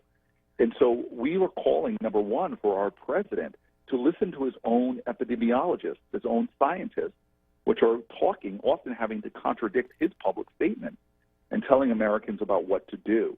But there's more practical steps. We know that in past crises, we've had national mobilization. Well, we need like a World War II type mobilization, not only to get people to do the habits of wearing a mask and socially distancing when possible, but also to set up a better system of testing, contact tracing, and making the resources available to meet the demands of a global pandemic and a national crisis. Yeah. Well, we'll see what happens. Where can people learn more about the legislation that you're putting forward around police reform and around the novel coronavirus? Well, please, we have a lot of information on my Senate website, booker.senate.gov, booker.senate.gov. And for the coronavirus, we have a downloadable coronavirus guide. If you just put booker.senate.gov/coronavirus, we update it at the end of every week on Friday, and there's just a lot of good information there. It's been downloaded tens of thousands of times. All right. All right. That is U.S. Senator Cory Booker. Senator, always a pleasure to talk to you. Thanks for joining us. No, thank you for your voice, and frankly, during a difficult time, it's for the good information you are constantly putting out there. We appreciate you. You're welcome. Thank you. Okay, so we are going to go to break. On the other side of this break, we are going to continue to take your calls. You can give us a call at 215-634-8065. That is 215-634-8065. You can also join us on Facebook at FORWURD. That's FORWURD. FORWURD. I'm Solomon Jones. We'll be right back. Part-time job, full-time hustle, all-time Shiro to all of us. You nurture, we listen. You teach, we thrive. You lift our spirits, but we've got to lay down the truth. It's time for you, our Shiro, to stretch for the stars. Start saving more for retirement now, so you can feel prepared and live your life to the fullest. Get free tips to help boost your retirement savings now at aceyourretirement.org/Shiro. A message brought to you by AARP and the Ad Council. This is not a fad for us. We will not resume our regular programming when things die down. We're not black to help our bottom line or because it's politically correct. We're not joining a fight. This has been our fight, our message, our people. Black lives have always mattered here. We are Undeniably, indefatigably, unapologetically, permanently Black Talk Media. WURD. Support independent black media and join the FORWURD movement now at 215-425-7875 or visit wordradio.com. This is Word Radio. 96.1 FM and 900 AM WURD Philadelphia. Black Talk Media. You're waking up with Word. Hosted by Solomon Jones. Good morning. Right now on Word Radio. 96.1 FM and 900 AM WURD.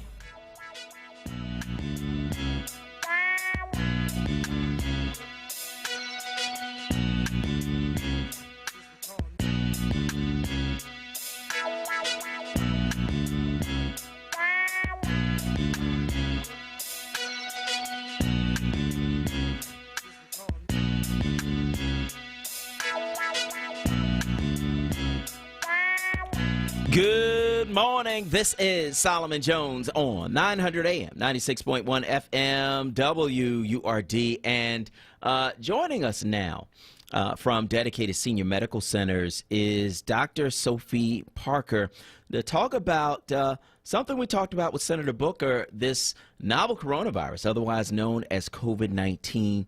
Dr. Parker, good morning. Good morning. Thank you for having me on today. Yep, you're welcome. So, tell us how this virus has been affecting seniors differently than it's been affecting the rest of the population. Absolutely. The novel coronavirus has been affecting seniors more. One, mainly our seniors have more chronic conditions. So we hear about high risk for the COVID virus, which is, elderly population, people with diabetes, people with heart disease, people with lung problems are more susceptible for the COVID virus, as well as they become more ill when they do contract the virus. And the second thing is elderly often have difficulty in accessing care. They are isolated. They are more depressed, more anxious, alone at home. All of that adds to that. So I think the seniors are at much more higher risk than in a younger population that we usually see. Yeah. And so given that seniors are more acutely affected by what's happening with this virus, what kind of advice are you giving to your clients at Dedicated Senior Medical Centers? Sure. Because our population, we are predominantly serving seniors. So one of the things we still recommend seniors is stay home if all possible. Mm-hmm. Only go out if you have to go out. And if you are leaving the home, make sure you have a mask on and you're maintaining your social distance of 6 feet or more, and really avoiding coming in contact with anyone that could have been exposed to the COVID virus. That could be a family member, a friend, or neighbor who may have gone out and got exposed, and they could be an asymptomatic carrier. So really the best thing you can do is to protect ourselves as well as protect our community. The way I look at it is when we are wearing a mask, it's not only that we protect ourselves, we're protecting our community, because I could potentially contract the virus and pass it on to someone who could potentially die from it. So that's the way I would look at it. We hear so many people fighting about the mask. I know the mask is not the most comfortable thing to wear, especially on a hot summer day. Yeah. But that is one of the, weapons that we have against the virus. So we have to use it. We have to protect our community. Yeah, absolutely. So what are the other things that we can do in order to protect ourselves, protect our community from this virus? Wearing a mask, of course, is one of those things. What else can we do? Sure. Yeah, go ahead. The biggest thing that we're seeing recently, for a while there we spoke about the flattening of the curve. Our cases came down. Now we see our cases are back up again, even in the city of Philadelphia as well as around the country. So we're obviously not doing a good job of protecting ourselves. So one of the things that talk about the gathering of people, the crowds, the people on the beach. Or You're breaking up a little bit, Dr. Parker. Give me a second, and we're going to try to get a little bit better signal, because we want to make sure we hear everything that you are saying about how we can protect ourselves. Of course, we're talking with Dr. Sophie Parker of Dedicated Senior Medical Centers and ChenMed. She's, of course, talking about how seniors can further protect themselves during this coronavirus pandemic. Again, it's Dr. Sophie Parker of Dedicated Senior Medical Centers. One of the things that we talked about doing is wearing masks when we are out and about, when we are around other people, wearing masks and, of course, washing your hands and using hand sanitizer so that you can avoid getting these droplets on your hands and maybe contacting your nose and mouth and infecting yourself or others. So let's get back to Dr. Parker. Dr. Parker, you were saying. Yes, I'm here. Go ahead. Yes. One of the reasons increase in cases are obviously related to people traveling as well as gathering in larger crowds. So that is something we still need to be extremely careful and avoiding the bigger crowds because of what's called the asymptomatic carriers. So people may not have the symptoms of the COVID virus, but they could be potentially carrying the virus. Mm-hmm. Yeah. And so where seniors are concerned, of course, you're advising them to stay home. But one of the things we've seen as we've begun to reopen, we've begun to see crowds. Talk about that a little bit and what that means. Well, I think, if you watch TV over the weekend, you're seeing beaches and lakes and, people in large crowds, and I'm not seeing anybody 6 feet apart from each other.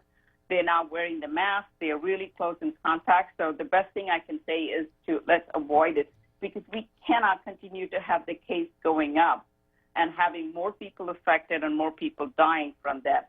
I almost feel like we can put all our minds together as a country and say we are going to control, mass gatherings.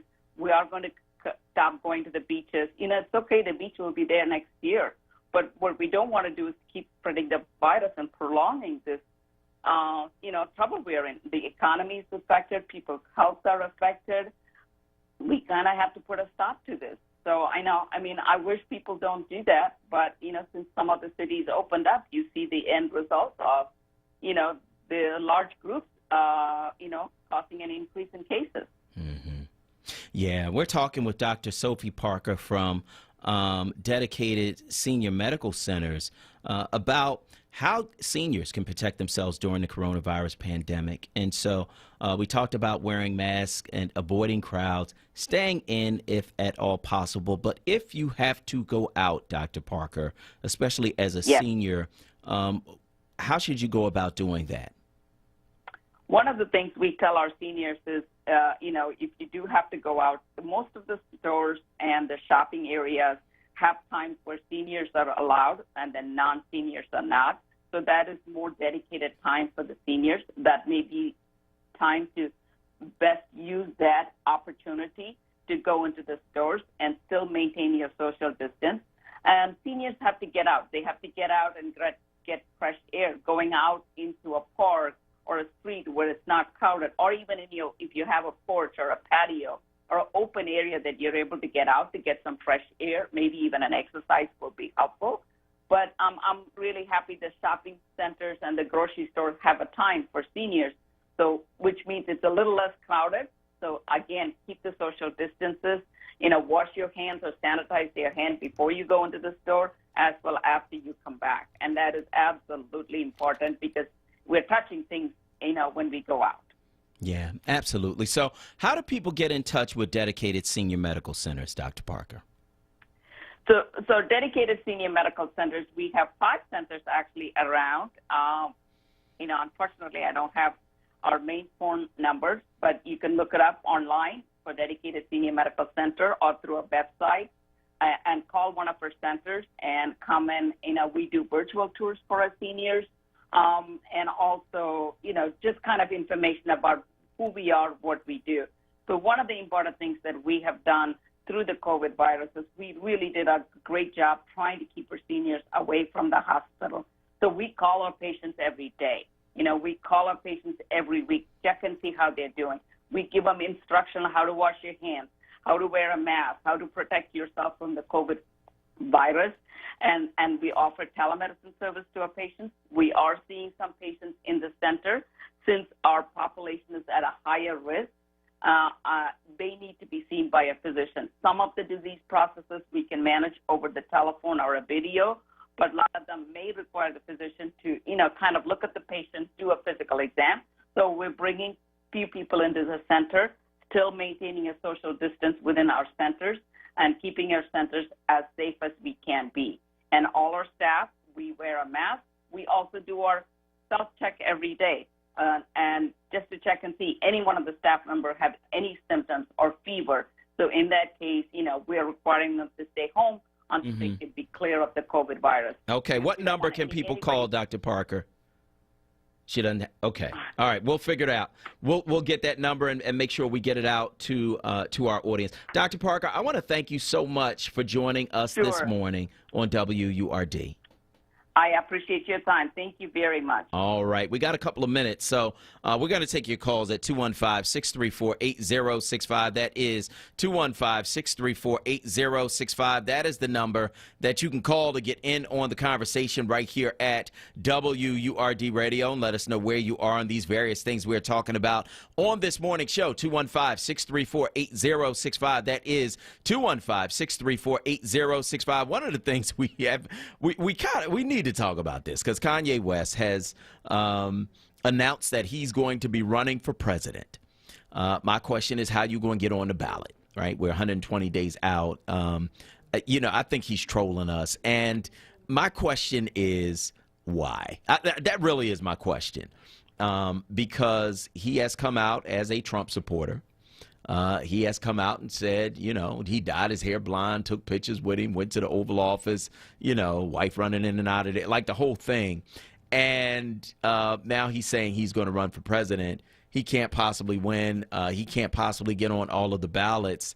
And so why are you doing that? Why are you saying that? Is it to split the vote so that your mans can get back in? I mean, is that what it is? Is it just for publicity? Is it just to put your name out there? Like, what is it that Kanye West is doing? And whatever it is, in my view, it needs to stop. But I want to know what you think. Give me a call. 215-634-8065 is the number. That's 215-634-8065. That's the number. Kawesa, what do you think? Why is Kanye West doing that? Well, we had a conversation, a couple weeks ago about Kanye West, and I was like, through the grapevine, people were saying that, he's really, man, I think that Kanye West is just out here caping for Trump. I thought, I was hopeful that maybe he wasn't, maybe he was just doing what he had to do, in order to kind of, propel black folks forward, but really, in all honesty, no. He's going to be in there. He's going to be splitting the vote if he does, go through, because that's what's going to happen. He's a popular person, and so you have young people, young black folks, who are going to be looking at him, and they're going to be like, oh my gosh, I'm going to go vote for Kanye West. And all it's going to do is take away votes from Joe Biden and then get more votes for current President Donald Trump. That's how I feel. Yeah. Like, I really was kind of hoping that, like, maybe he wasn't so far in the sunken place as I thought. But no, he's really, like, drowning deep he's in that sunken that's place. right. Falling, arms flailing. Like, just the whole thing, like, like, it's bad. I want to hear from you. Give me a call, 215-634-8065. That is 215-634-8065. That's the number that you can call to get in on the conversation right here at WURD Radio. Let us know where you are on these various things we're talking about on this morning show. 215-634-8065. You can, of course, also weigh in on Facebook at ForWord. That's FORWURD, FORWURD, and let us know where you are on these various things we're talking about on this morning show. So Kanye West talking about running for president. What do you think? 215-634-8065. And, of course, President Trump making these speeches that really, to me, sound more and more almost Nazi-like in terms of what he's talking about. Very disturbing, very concerning. And so I want to hear from you. Jerry from West Philly is on line one. Go ahead, Jerry. Hi, good morning. Good morning. I know it's going to get on you that fast. Mm-hmm. Okay. First, I'm like Corey. I'm sorry I've been killing names, but she's right. I think because, first of all, Kanye West have a lot of followers. Mm-hmm. So, therefore, it's supposed to be splitting the ticket. That's what his main purpose is. Mm-hmm. But we need to stay focused because, once again, this is part of the distraction. And everything she said was right, but he does have a lot of followers. Another thing, too, 45 mentioned, because, about the fireworks. And he mentioned, y'all people see something that you never seen before. And I was like, throw back from it, because usually y'all people mean us. So he's not just talking to us. He's talking to, unfortunately, a lot of the white people ain't pick up. He's talking to them, too, because a lot of them, they down with him, but he's not really about them. It's about the rich. If you're not rich, which you'll find out later on, he's getting ready to throw a party, and he's asking for a certain amount of money. If they're not rich, he's not talking about them neither. So he's throwing a lot of people under the bus. We know who he's throwing under the bus, but a lot of them don't know that he's throwing them under the bus as well. All right, Jerry, I want to thank you for your call this morning on WURD. The time is 8:57 a.m. and the temperature is 83 degrees. It's sponsored by Beach Companies, serving the community for 30 years. For more information, check out the website at beachcompanies.com. That's BEECH companies.com. I'm Solomon Jones. This is WURD. We'll be right back. Family Therapy Vignette Moments with Dr. Lucille Ijoy. Come on out and become a Word Radio member one by one. Renew your membership or get a new one. Get serious information and have some fun. Call 215-425-7875. That's 215-425-7875. Come on out and become a Word Radio member one by one. Renew your membership or get a new one. Get serious information and have some fun.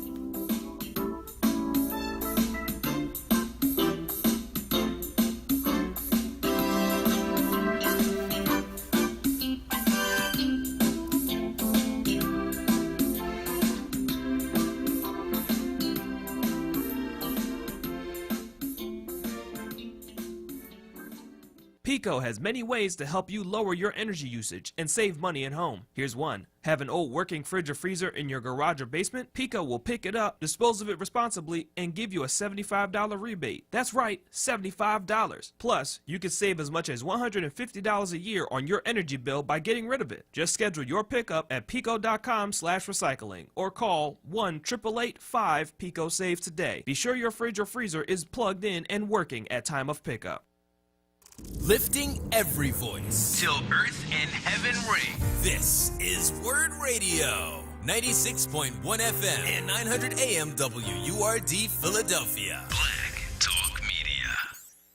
Back by popular demand. It's Wake Up with Word, hosted by Solomon Jones. Right now on Word Radio. 96.1 FM. And 900 AM WURD.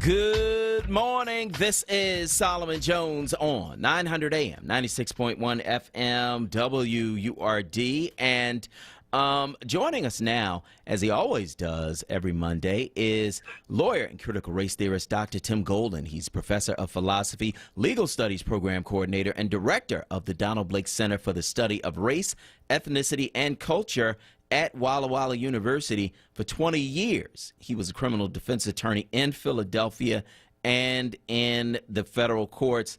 Tim, good morning. Good morning, Solomon. Thanks for having me on your show today. Absolutely, man. I have been watching what's been happening with the president, and I was concerned this weekend because he is just – the speeches that he's making seem to be very, very divisive. So I want to talk about that. But the first thing I want to talk about is the Washington team in the NFL. They are being pressured to change their names. For years, Native American groups have protested that team name. But now the sponsors are beginning to pull out. The team has agreed to discuss it. What does this all mean from a race perspective? Well, Solomon, what it means from a race perspective is it's what a critical race theorist in the tradition of Derek Bell would call a symbol. It's a symbol of racial progress.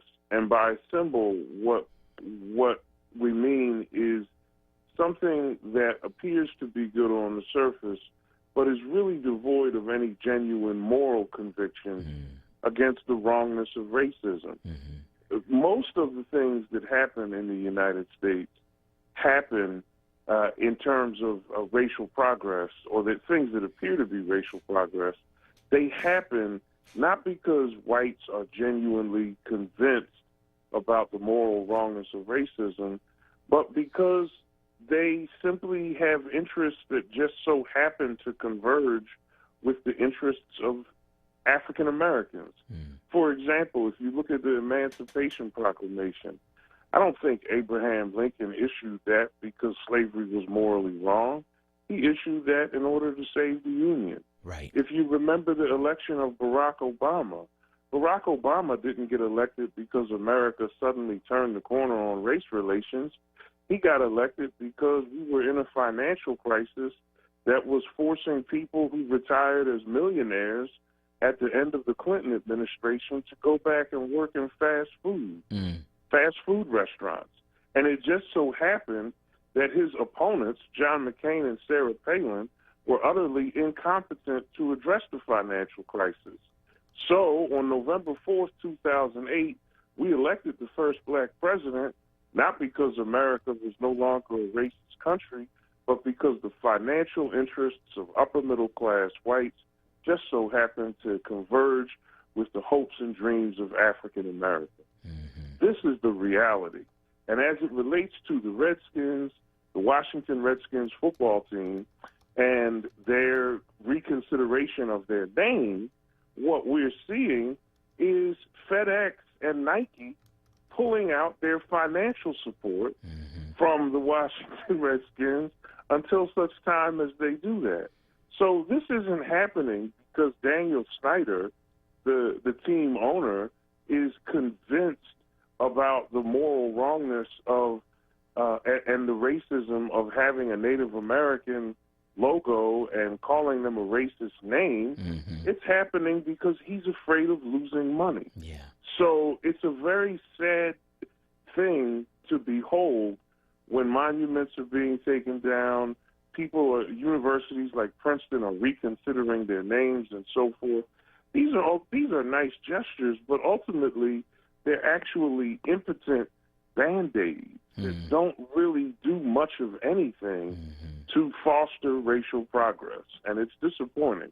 Yeah, it's deep. And, you know, Daniel Snyder for years was like, no, I'm not changing the name. I don't care what you say. I don't care how many times you protest. I don't care, you know, about any of that. I am not changing the name of the Washington Redskins. And now that the sponsors are pulling out, now that it's about money, because FedEx is literally the naming sponsor for the stadium, that is millions upon millions of dollars. And so when they said, look, you know, change the name, we pulling out, you know, whatever, Nike taking the Washington Redskins off of their drop-down menu of NFL products that you can buy, like, you know, now it's like, okay, well, let's talk about it. It's interesting, Right. Tim.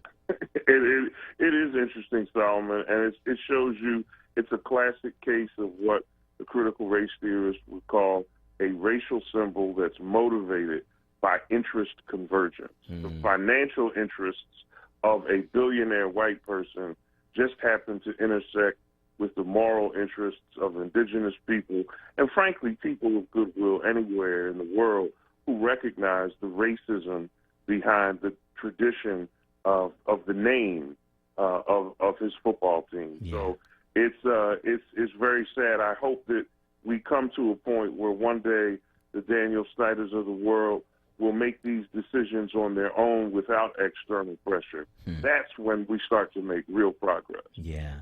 Let's talk about something else that kind of affects the Native American community, and that is the speech that Donald Trump made at Mount Rushmore. He made it on Native American lands, and it was on July 4th, and on July 3rd in celebration of July 4th. And it was a very interesting speech in that it was very divisive. But what did you make of it when you saw him making this speech at Mount Rushmore in South Dakota on these Native American lands? You know, Solomon, what I saw in that display was America coming full circle back to its origins. It's amazing to me that America originates with a takeover of indigenous land, and on the celebration of American independence, of the origin of America, so many years later, we come up with a return to a sort of symbolic takeover of indigenous land, a place where Native Americans hold sacred and carved in the stone are the faces of 4 white American presidents. And this is the ultimate celebration of white supremacy. And it was actually a frightening spectacle to see on Friday night when I saw indigenous people doing war dances in front of people who were trying to get to the Trump supporters who were trying to get to the event and to the rally. And I just thought to myself, what a fascinating, ironic, and really sort of eerie replay of American history was taking place right before our very eyes. And for the president to do what he did on Friday night and then spew rhetoric about tearing down monuments and destroying our history in front of a monument, the ultimate monument to white supremacy, which isn't so much that it's 4 white American presidents, but that it's 4 white American presidents in the middle of indigenous land. That is what is so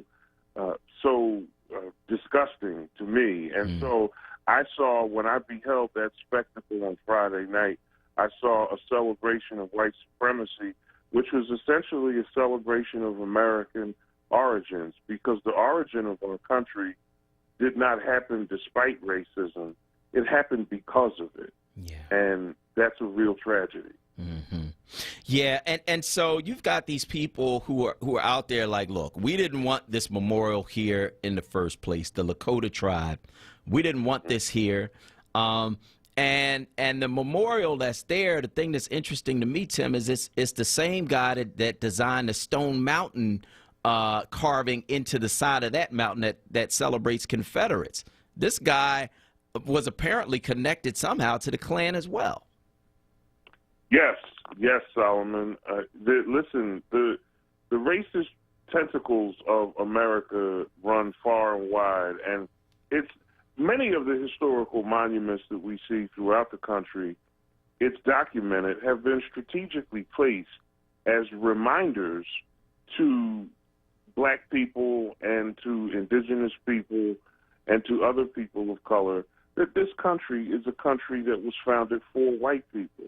This is the paranoia that we see in so many white Americans, because so many of the people who support the president actually believe that, well, they really believe, and in a sense they're right, you can't eliminate racism, because if you eliminate racism, you've eliminated the United States as they know it.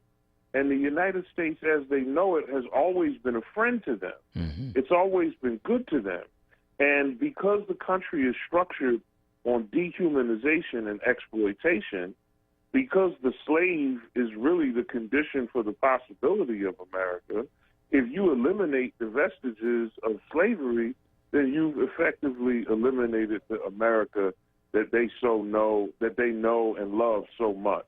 So it's a real struggle, and of course, all the president did in his speeches over the weekend was stoke those divisions, dig into his ideological base, and the only hope is that coming up in, I guess, the next 4 months or so, that people see what's happening and see this division, and at the polls say enough is enough, and make Donald Trump a one-term president. So we'll have to see what happens, but it's interesting to me how all of the things that we discuss, Solomon, are just recycled events that recycle America's racism that is so much a part of who we are as a country.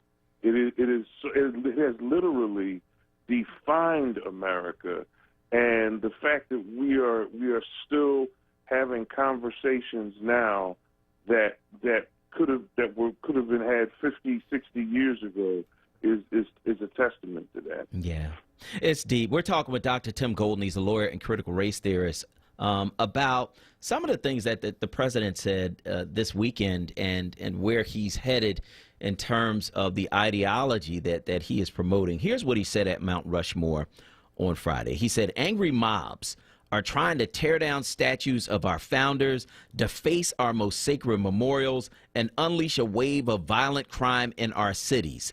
They think the American people are weak and soft and submissive.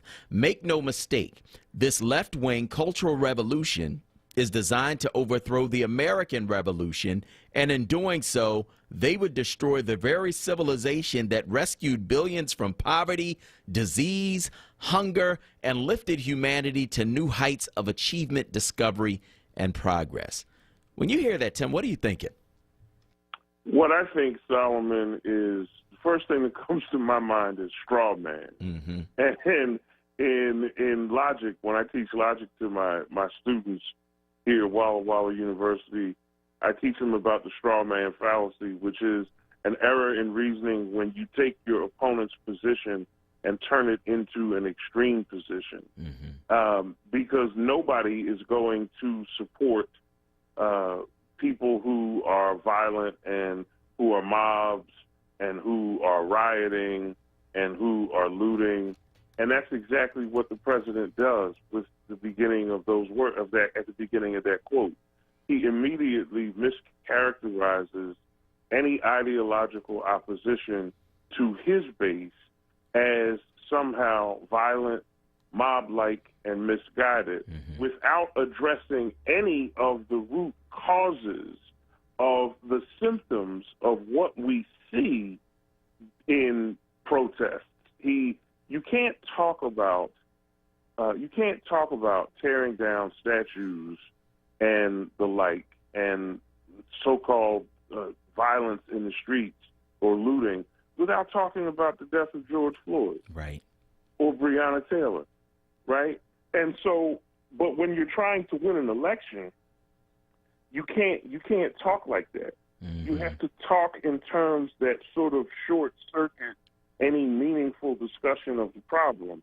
So you begin with symptoms and then use those symptoms to characterize your opposition in a way that nobody would want to support your opposition. Mm-hmm. And so that's what I think of when I hear those words. And by the same token, he over-exaggerates the achievements of the United States. I mean, you know, to talk about how the United States has lifted people out of poverty to heights of achievement, etc., there will always be a few success stories, Solomon. Yeah. There'll always be stories of entrepreneurs, black and white, who have put their nose to the grindstone and made great strides in America and who have a narrative that resonates with this American idea of an individual who used their autonomy and freedom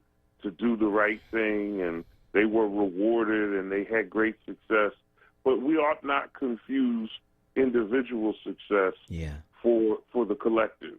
Mm-hmm. The fact of the matter is, for every W.E.B. Du Bois, there was a slave who could never read. For every Frederick Douglass who became literate, there were maybe 10 or 20 or 100 or 1,000 slaves who never made it off of the plantation, right?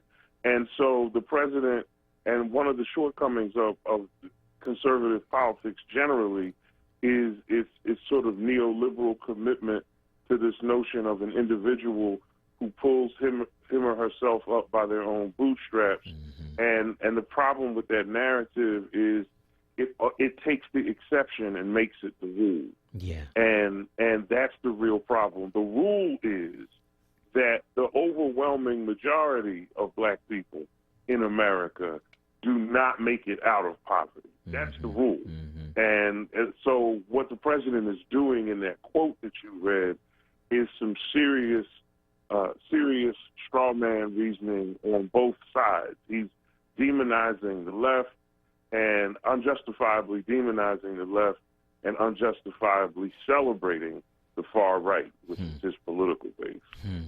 Well, we'll see if it works, man. We got a few months until the election, and of course we're going to be talking about these topics right up until then. That is Dr. Tim Golden. He is professor of philosophy, legal studies program coordinator, and director of the Donald Blake Center for the Study of Race, Ethnicity, and Culture at Walla Walla University. For 20 years, he was a criminal defense attorney in Philadelphia and in the federal courts. Tim, thanks so much.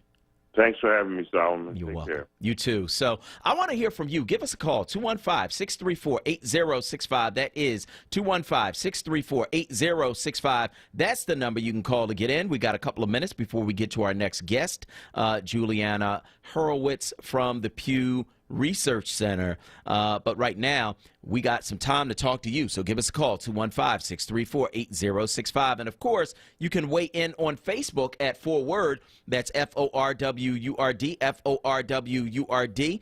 And let us know where you are on the various things that we are talking about on this morning's show. So, yeah, they're talking about changing the name of the Washington Redskins at long last. People who have been protesting against that name for years and years and years. Daniel Snyder has said that he's not going to change the name of the team. Well, he changed his tune when FedEx, which has the naming rights to the stadium, as well as Nike, two of their sponsors, came out and said, you know what, y'all need to change that name. And so we'll see what happens with that. In the meantime, we are going to take your calls. Lynn from Darby is on line one. Go ahead, Lynn. Good morning, Solomon. How are you? I'm good. How are you? I'm blessed. Good. Listen, sorry about the crackling, so I'll just hurry up and make it quick.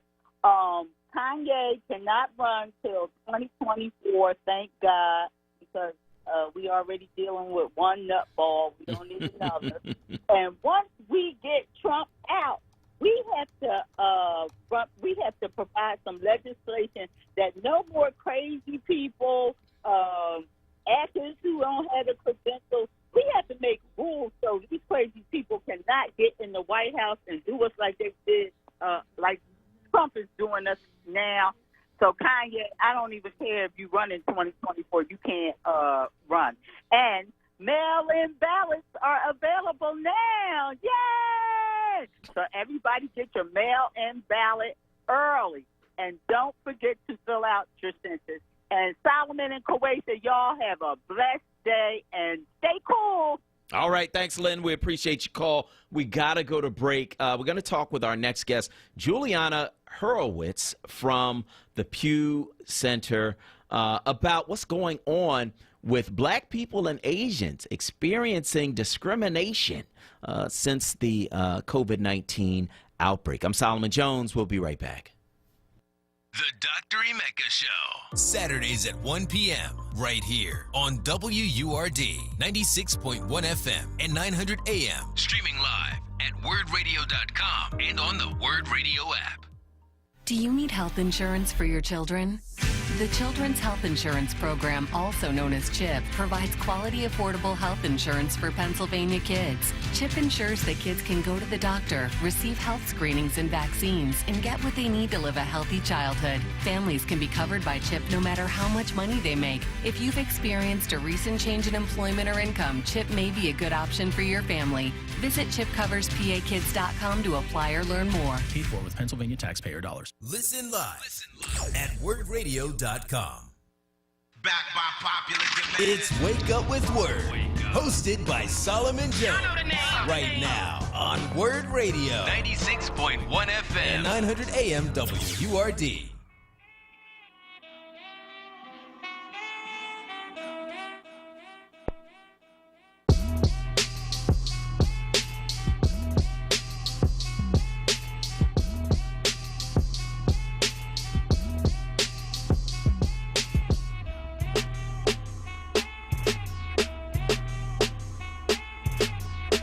Good morning. This is Solomon Jones on 900 AM and 96.1 FM WURD. Joining us now is Juliana Horowitz. She is the Associate Director of Research at Pew Research Center. She's got a new study out. Many Black and Asian Americans say they've experienced discrimination amid the COVID-19 outbreak. Juliana Horowitz, welcome to the show. Thank you so much for having me.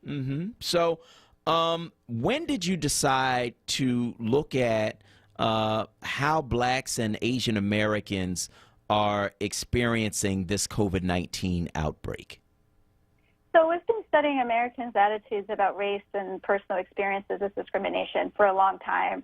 And so as we sort of pivoted our research agenda in mid-March to start looking at the impact of the COVID outbreak in different aspects, both financial and health concerns, we also started seeing a lot of stories about the extent to which different groups might have been experiencing racial discrimination, even more so than they maybe had in the past or more related to the COVID outbreak. And so, so for the past several weeks, we've been thinking about the questions that we wanted to ask, and we look at the attitudes and experiences of both Black and Asian Americans, but also Hispanics and whites, so we can have a fuller picture of how Americans are experiencing discrimination during this period of the outbreak. So let's talk about Black Americans first. What happened in terms of Black Americans, how they have been perceived during this COVID-19 outbreak, and how they have experienced discrimination differently? Sure. So 45% of Black Americans think that there's been an uptick in people expressing racist views toward people who are Black. And that's more than the shares of Hispanics and white Americans who say that there's been an uptick in racism against their own groups, but less so than Asian Americans. Asian Americans are the most likely to say there's been an uptick in racism. But Black Americans, about 40% are saying that people have acted uncomfortable around them because of their race since the outbreak. And a similar share say that they've worried that people might be suspicious of them if they wear a mask or face covering when in stores or other businesses. And so my question is, given that black people have been disproportionately affected in terms of their health by this disease, black people disproportionately getting coronavirus, black people disproportionately dying from this virus, has that had any effect on how black people have been treated according to your research? Well, it's interesting. In terms of the experiences of discrimination, we didn't specifically ask the extent to which that was tied to the extent to which black people are disproportionately impacted in terms of health.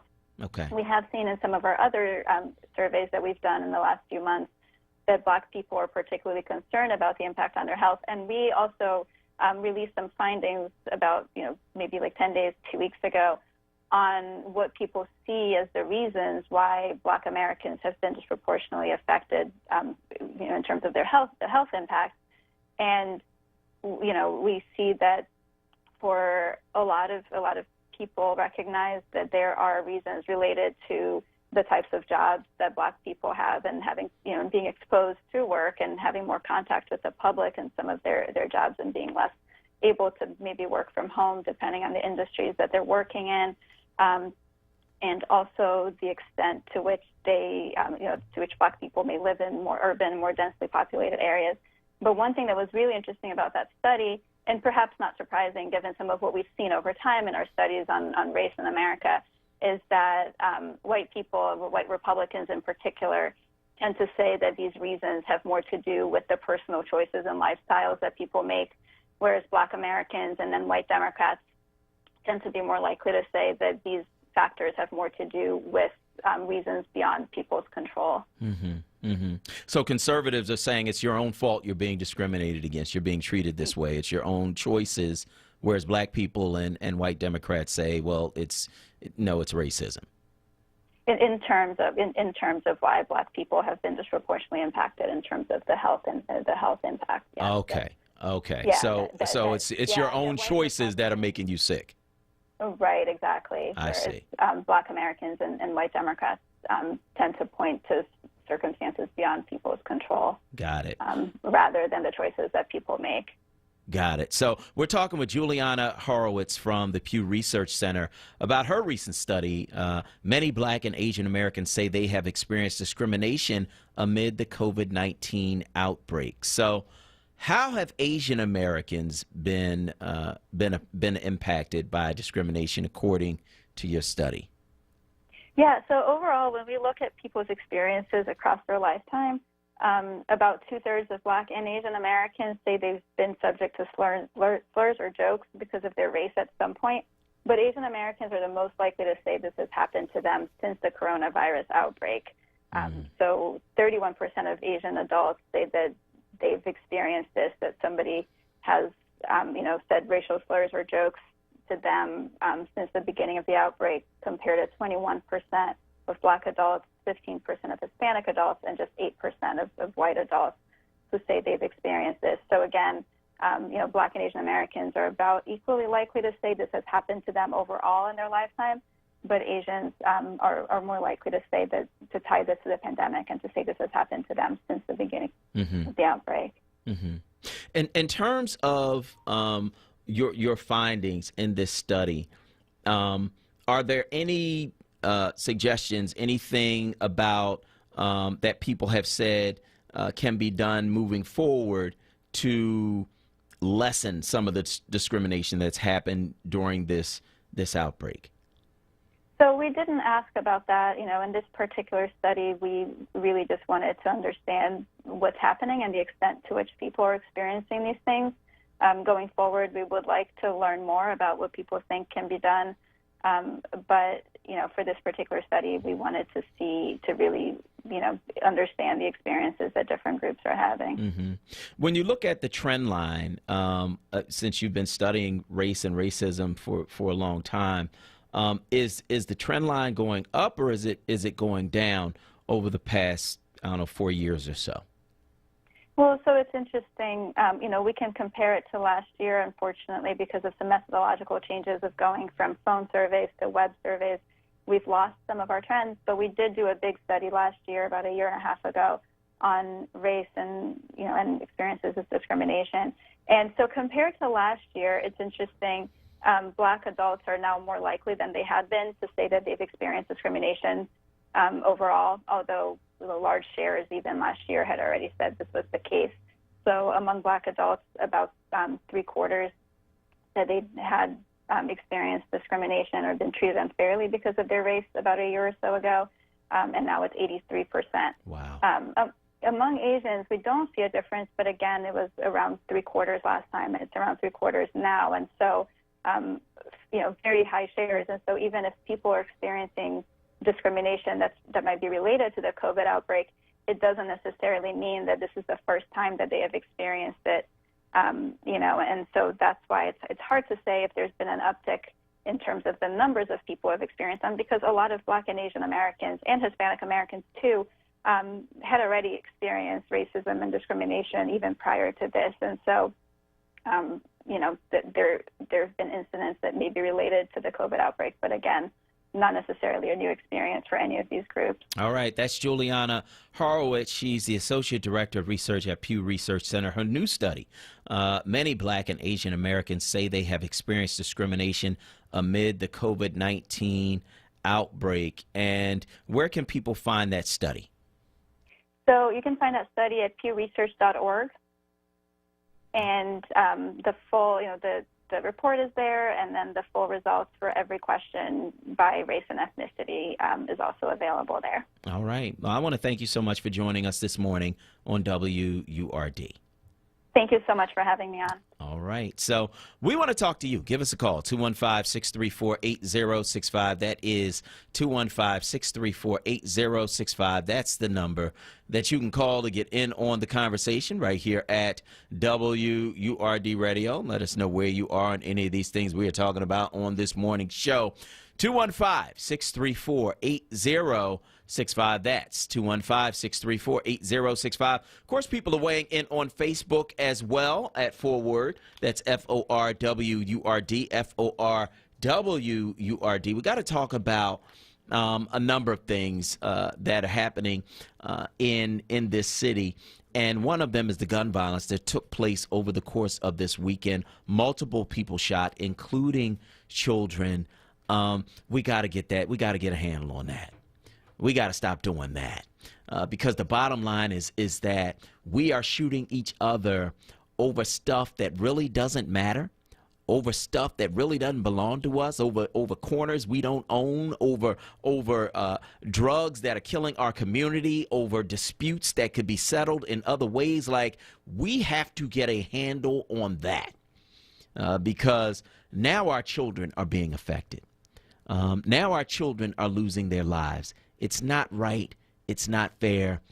They deserve to live to adulthood to make their own decisions around how they're going to handle their disputes. They should not be dying as a result of disputes between adults. They should not. And so I want to hear from you on that as well. Give us a call, 215-634-8065. That is 215-634-8065. That is the number that you can call to get in on the conversation right here at WURD Radio. Let's go to Sister Murray from University City on line 2. Go ahead. Good morning, Solomon. How are you? I'm good. How are you? I'm doing well, thank you. Blessings to you and Kawesa. Solomon, we need to continue to march, continue to protest for the rest of this year. We have a lot of things that needs to be covered. We need to stop asking and start demanding. Reparations, for me, means free health care for everybody, free college for all people, no taxes for 10 years for all Black people, just like Chinese people come over here and don't pay no taxes for 10 years. Well, we need to get our justice. They do? Yes. They do. Yeah, I don't think come they over, do. They don't have to pay taxes. Yeah, I don't For think that's all true. loans to be forgiven. Also, we would like to also have $100,000 for all Black people that vote. Mm-hmm. Also, we would like to have a moment of silence. Who's we? A moment of silence for all of the police brutality for the died by the police. Also, for the loss of their lives Mm-hmm. due to the COVID-19, and for all of those who are still protesting, and for Vanessa Gillian, we would like to have Who's a Vanessa Gillian? for all of those. Wait a minute, Sister Murray, you just going on and on. I'm asking you questions, you just ignoring me. You just ignoring me. Now, wait a minute. No, just stop for a second. Stop for a second, and let me just ask you this question. Okay. Who is we? Who are you representing when you say that, when you give this laundry list of things that you want? I'm representing everybody in the United States. Everybody in the United States. Okay. Yeah. And so in terms of Chinese people not paying taxes for 10 years, where do you get that from?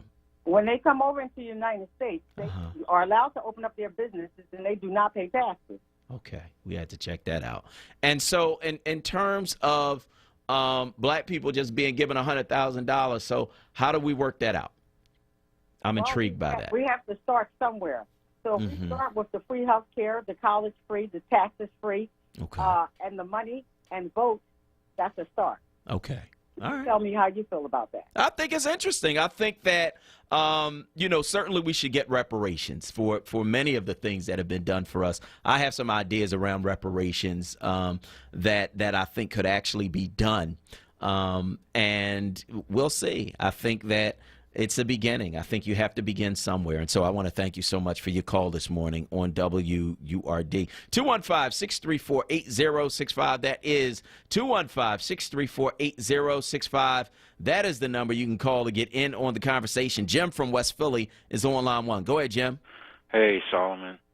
I'm listening. I'm a little puzzled. He's talking about Kanye West, and what is the Kanye West? I mean, I heard the name, but I can't think of anything he's did but run his mouth about whatever. I mean, what's his claim to fame? That's it.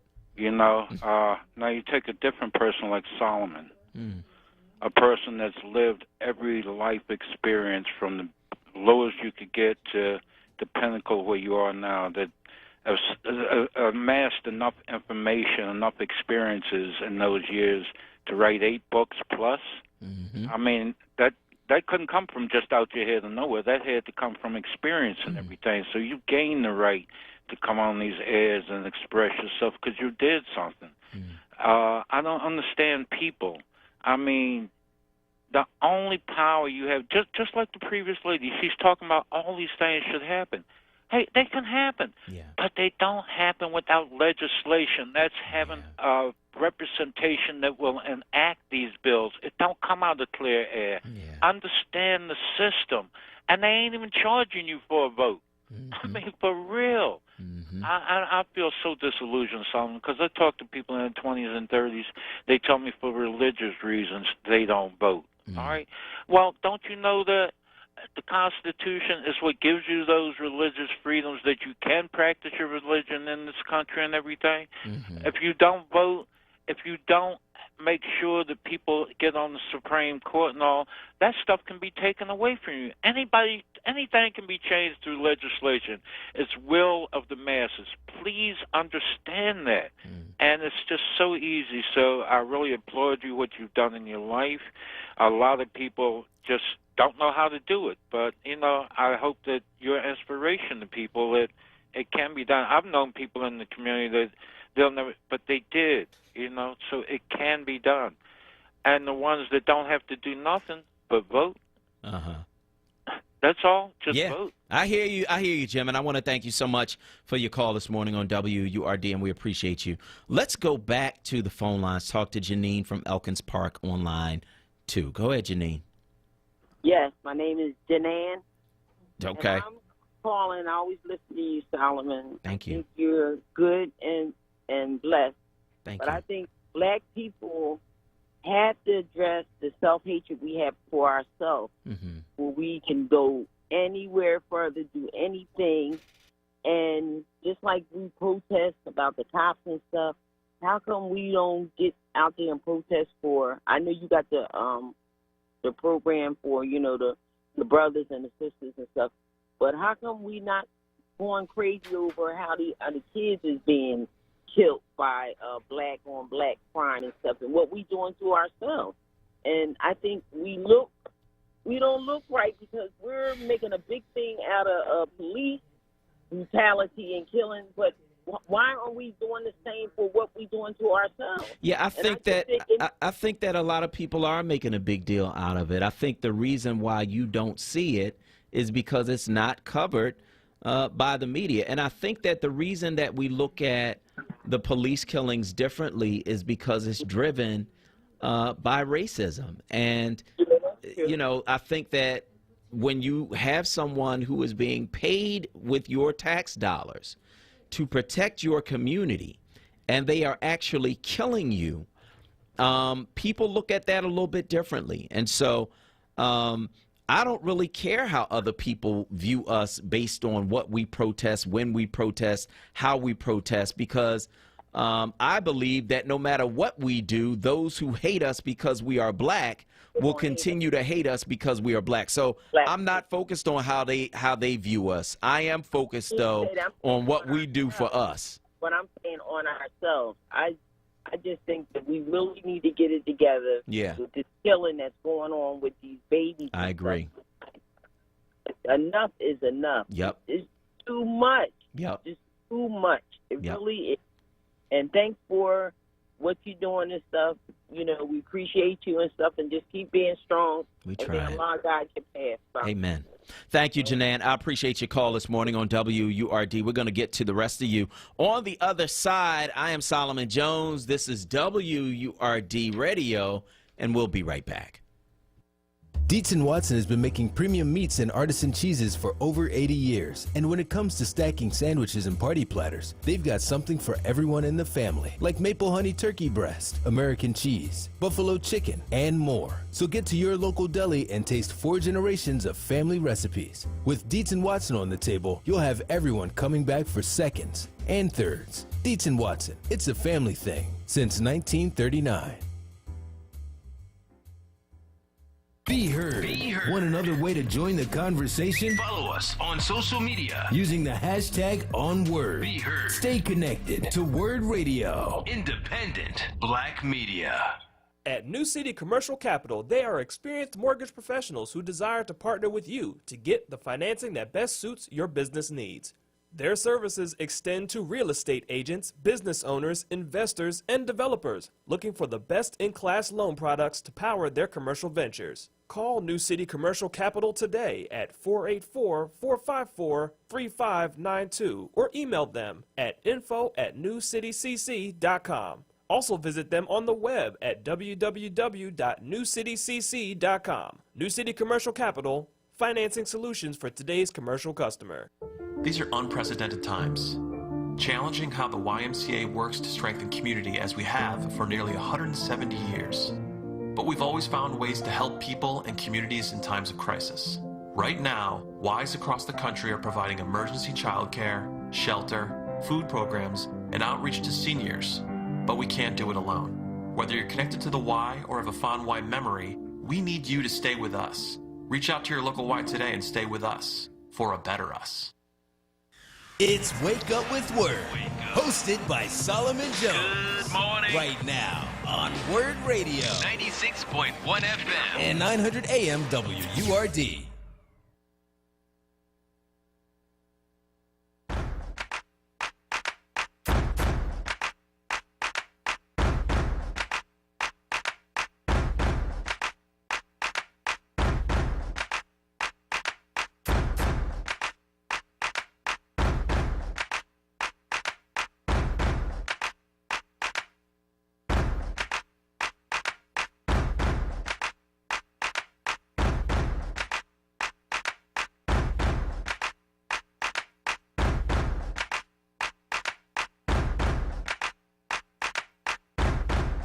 Good morning. This is Solomon Jones on 900 AM, 96.1 FM, WURD. And I want to welcome you back to Wake Up with Word. We have a full show today, man. Cory Booker who, of course, joined us this morning, and now he's on MSNBC. He is making the rounds, and we appreciate him. Of course, we had a representative from Dedicated Senior Medical Centers join us today to talk about this novel coronavirus. Also talked with Juliana Horowitz from the Pew Research Center about the prejudice and racism that black people and Asians are experiencing as we deal with this coronavirus outbreak, and the inspiring and at the same time heartbreaking story of Terrence Lewis, who spent 21 years in prison after he was wrongfully convicted of murder, and Dr. Tim Golden, our lawyer and critical race theorist, talking about what's happening in Washington, D.C. and beyond. Just a whole lot. And now we're going to talk with you. Give us a call, 215-634-8065. Before we get to the callers, we do have a full bank, but we haven't gotten a chance to see what people are saying on Facebook this morning. And, of course, you can watch us and weigh in there on Facebook at onWURD. That's FORWURD. FORWURD. What are people saying this morning, Kawesa, on Facebook? A couple more comments here. Deborah Dorn Carter saying, it's so sad that people still don't take this coronavirus seriously. People are still gathering in crowds and no social distancing. The numbers of COVID-19 in this country is constantly going up. Now I hear the swine flu is in China and may stop here. We can't win for losing. I blame 45 for not taking this virus seriously. Expect the unexpected from him. My Bishop Keith Reed from Sharon Baptist Church is teaching about racism. Just to think this has been going on since biblical times. Victoria, it's long. I'm sorry. I'm going to go to someone else. I'm sorry, Victoria. Kia Philpott says, I'm so over these people who happen to be a part of the black community that sympathize with their oppressor. Who cares what they think about what we protest for? Does the caller know how crazy she sounds? I'm sorry.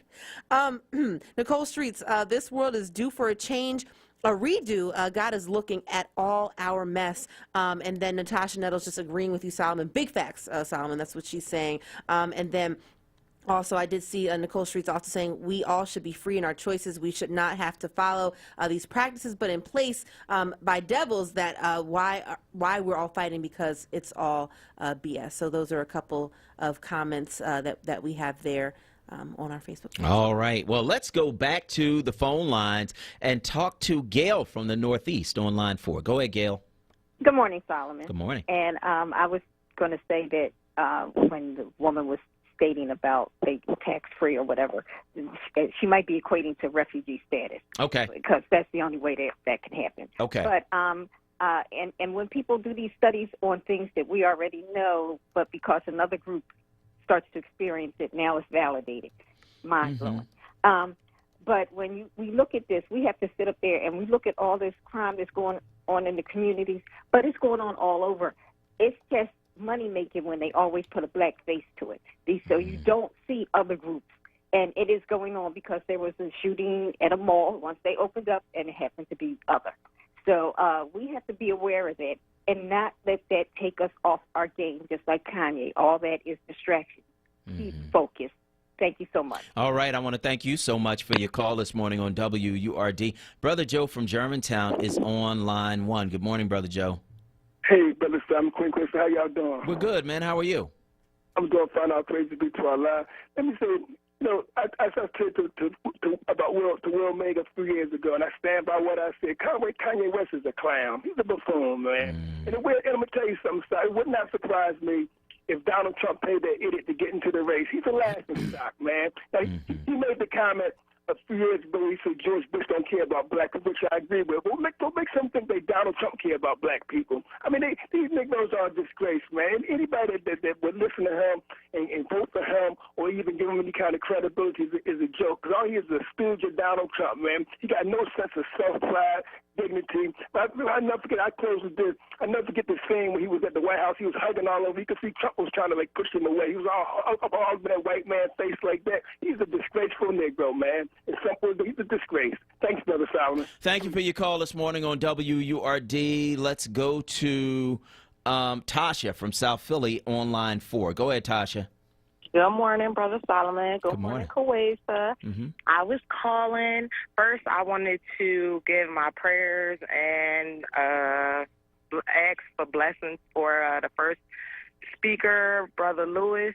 I believe his name was. Yeah, Terrence Lewis. I think that was sad. You know, it's happening all so much in America, and he's just the one person. I just pray nothing but success for him in the future.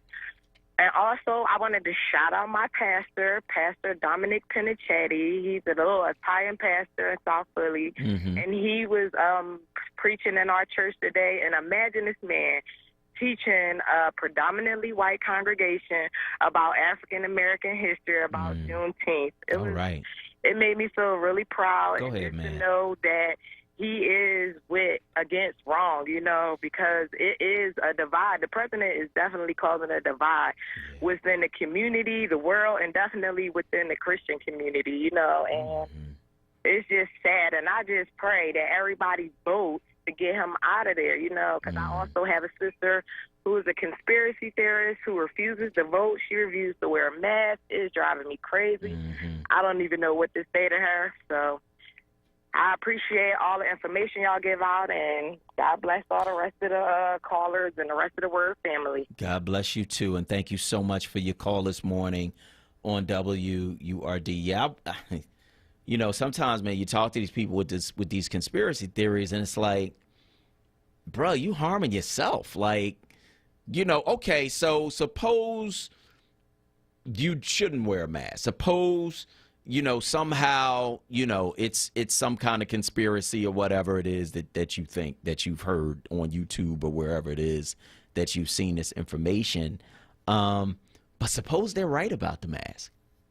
Right? Are you willing to take that chance? Are you willing to risk your life for your conspiracy theory? Like, it's really, you know, it's deep, man. And I'm watching the people, Kuwaisa, around Donald Trump. Now, he won't wear a mask. He crazy, right? He won't wear a mask, right? Mike Pence wearing a mask. Mike Pence said, you know what? Yeah, I'll sit here and act like, you know, I'm riding with you or whatever, but I'm not risking my life for your foolishness. I'm going to wear this mask. I'm like, yo. I mean, even Mike Pence wearing a mask, man. So if Mike Pence, who is right next to Donald Trump with all of this craziness and foolishness around it, if he's wearing a mask, maybe he knows something that we don't. You know what I mean? Because at first he was riding with Trump. He's like, I ain't wearing no mask. He's like, you know what? I'm old. I'm wearing a mask. Point blank. So, you know, I mean, just... Is your conspiracy theory worth your life? That's the question you have to ask yourself. Let's go to Jacob from Olney online too. Go ahead, Jacob. Hey, peace be unto you, Solomon. How you doing? Man, for listening to this kind of stuff, man, I don't know. Yeah, but you know what? Look like after President Obama, they just letting all crazy people run for office. So surely you ain't got to listen to Kanye West for about 5 minutes. And you see that he's a narcissist. Yeah. He done went crazy, man. Yeah. You know, after the death of his mama, I think his mental capacity, I mean, he just lost a lot of different things. But look, Solomon, who gives the chance to be president of the United States with no background in politics? I mean, 45 had a TV show.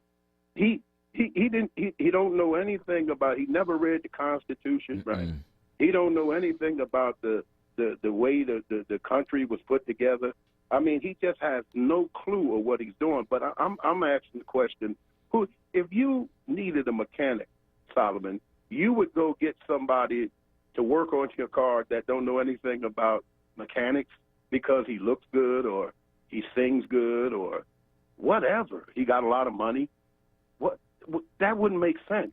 So why would you give that spot to somebody who you know ain't got a clue of what they don't have a clue about what they're doing. I mean, they got some money.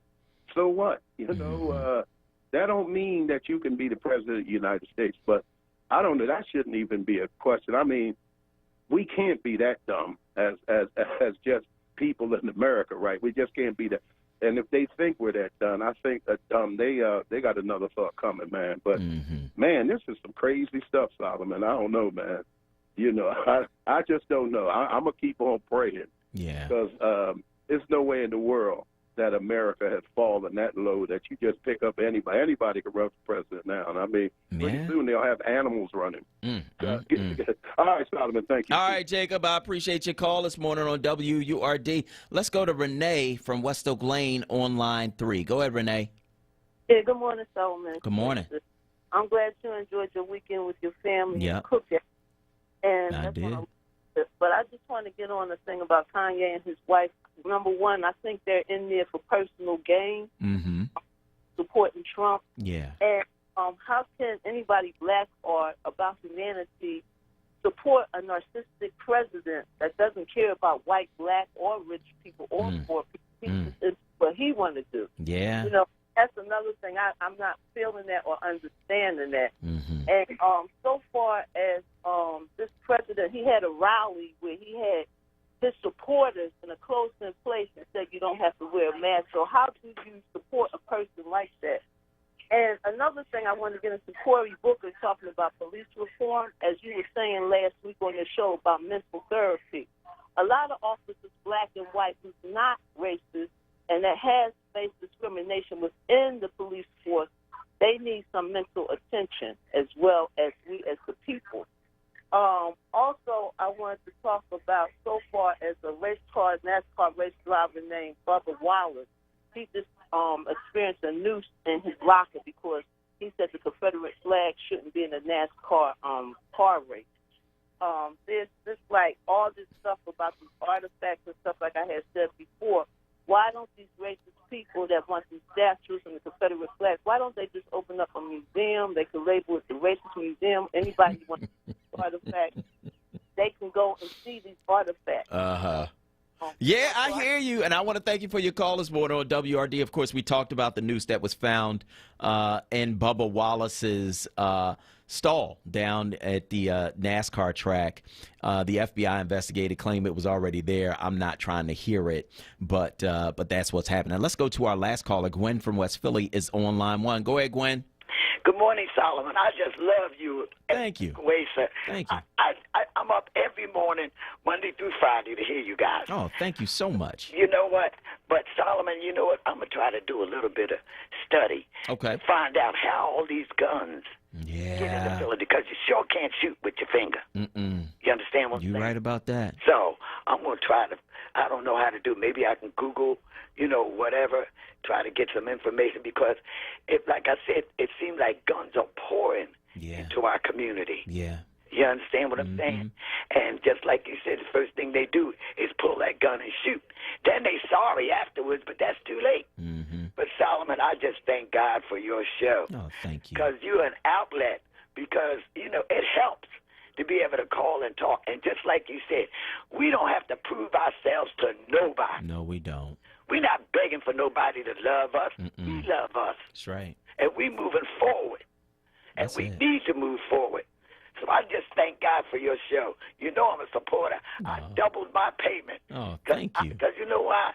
We need your show. You give us an outlet. Otherwise, I might be locked up. I might. Don't get locked up. We need you.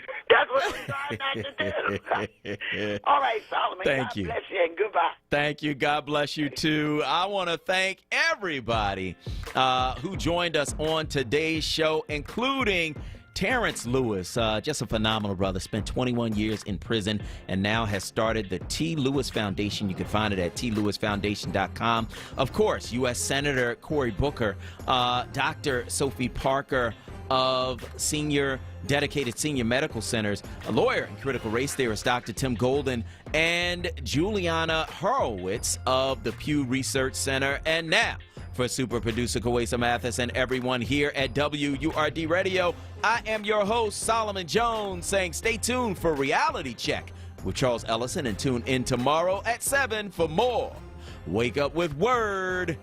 Peace.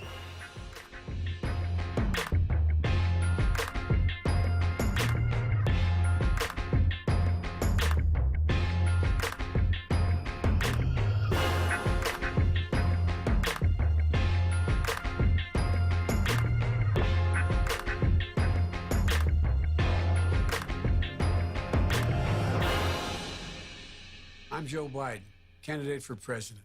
and I approve this message. I'm asking for your support and to join our team. We need a leader to unite this country. We need a leader who will push an agenda to move everyone forward, to allow every American the opportunity to share in this country's prosperity. Someone who will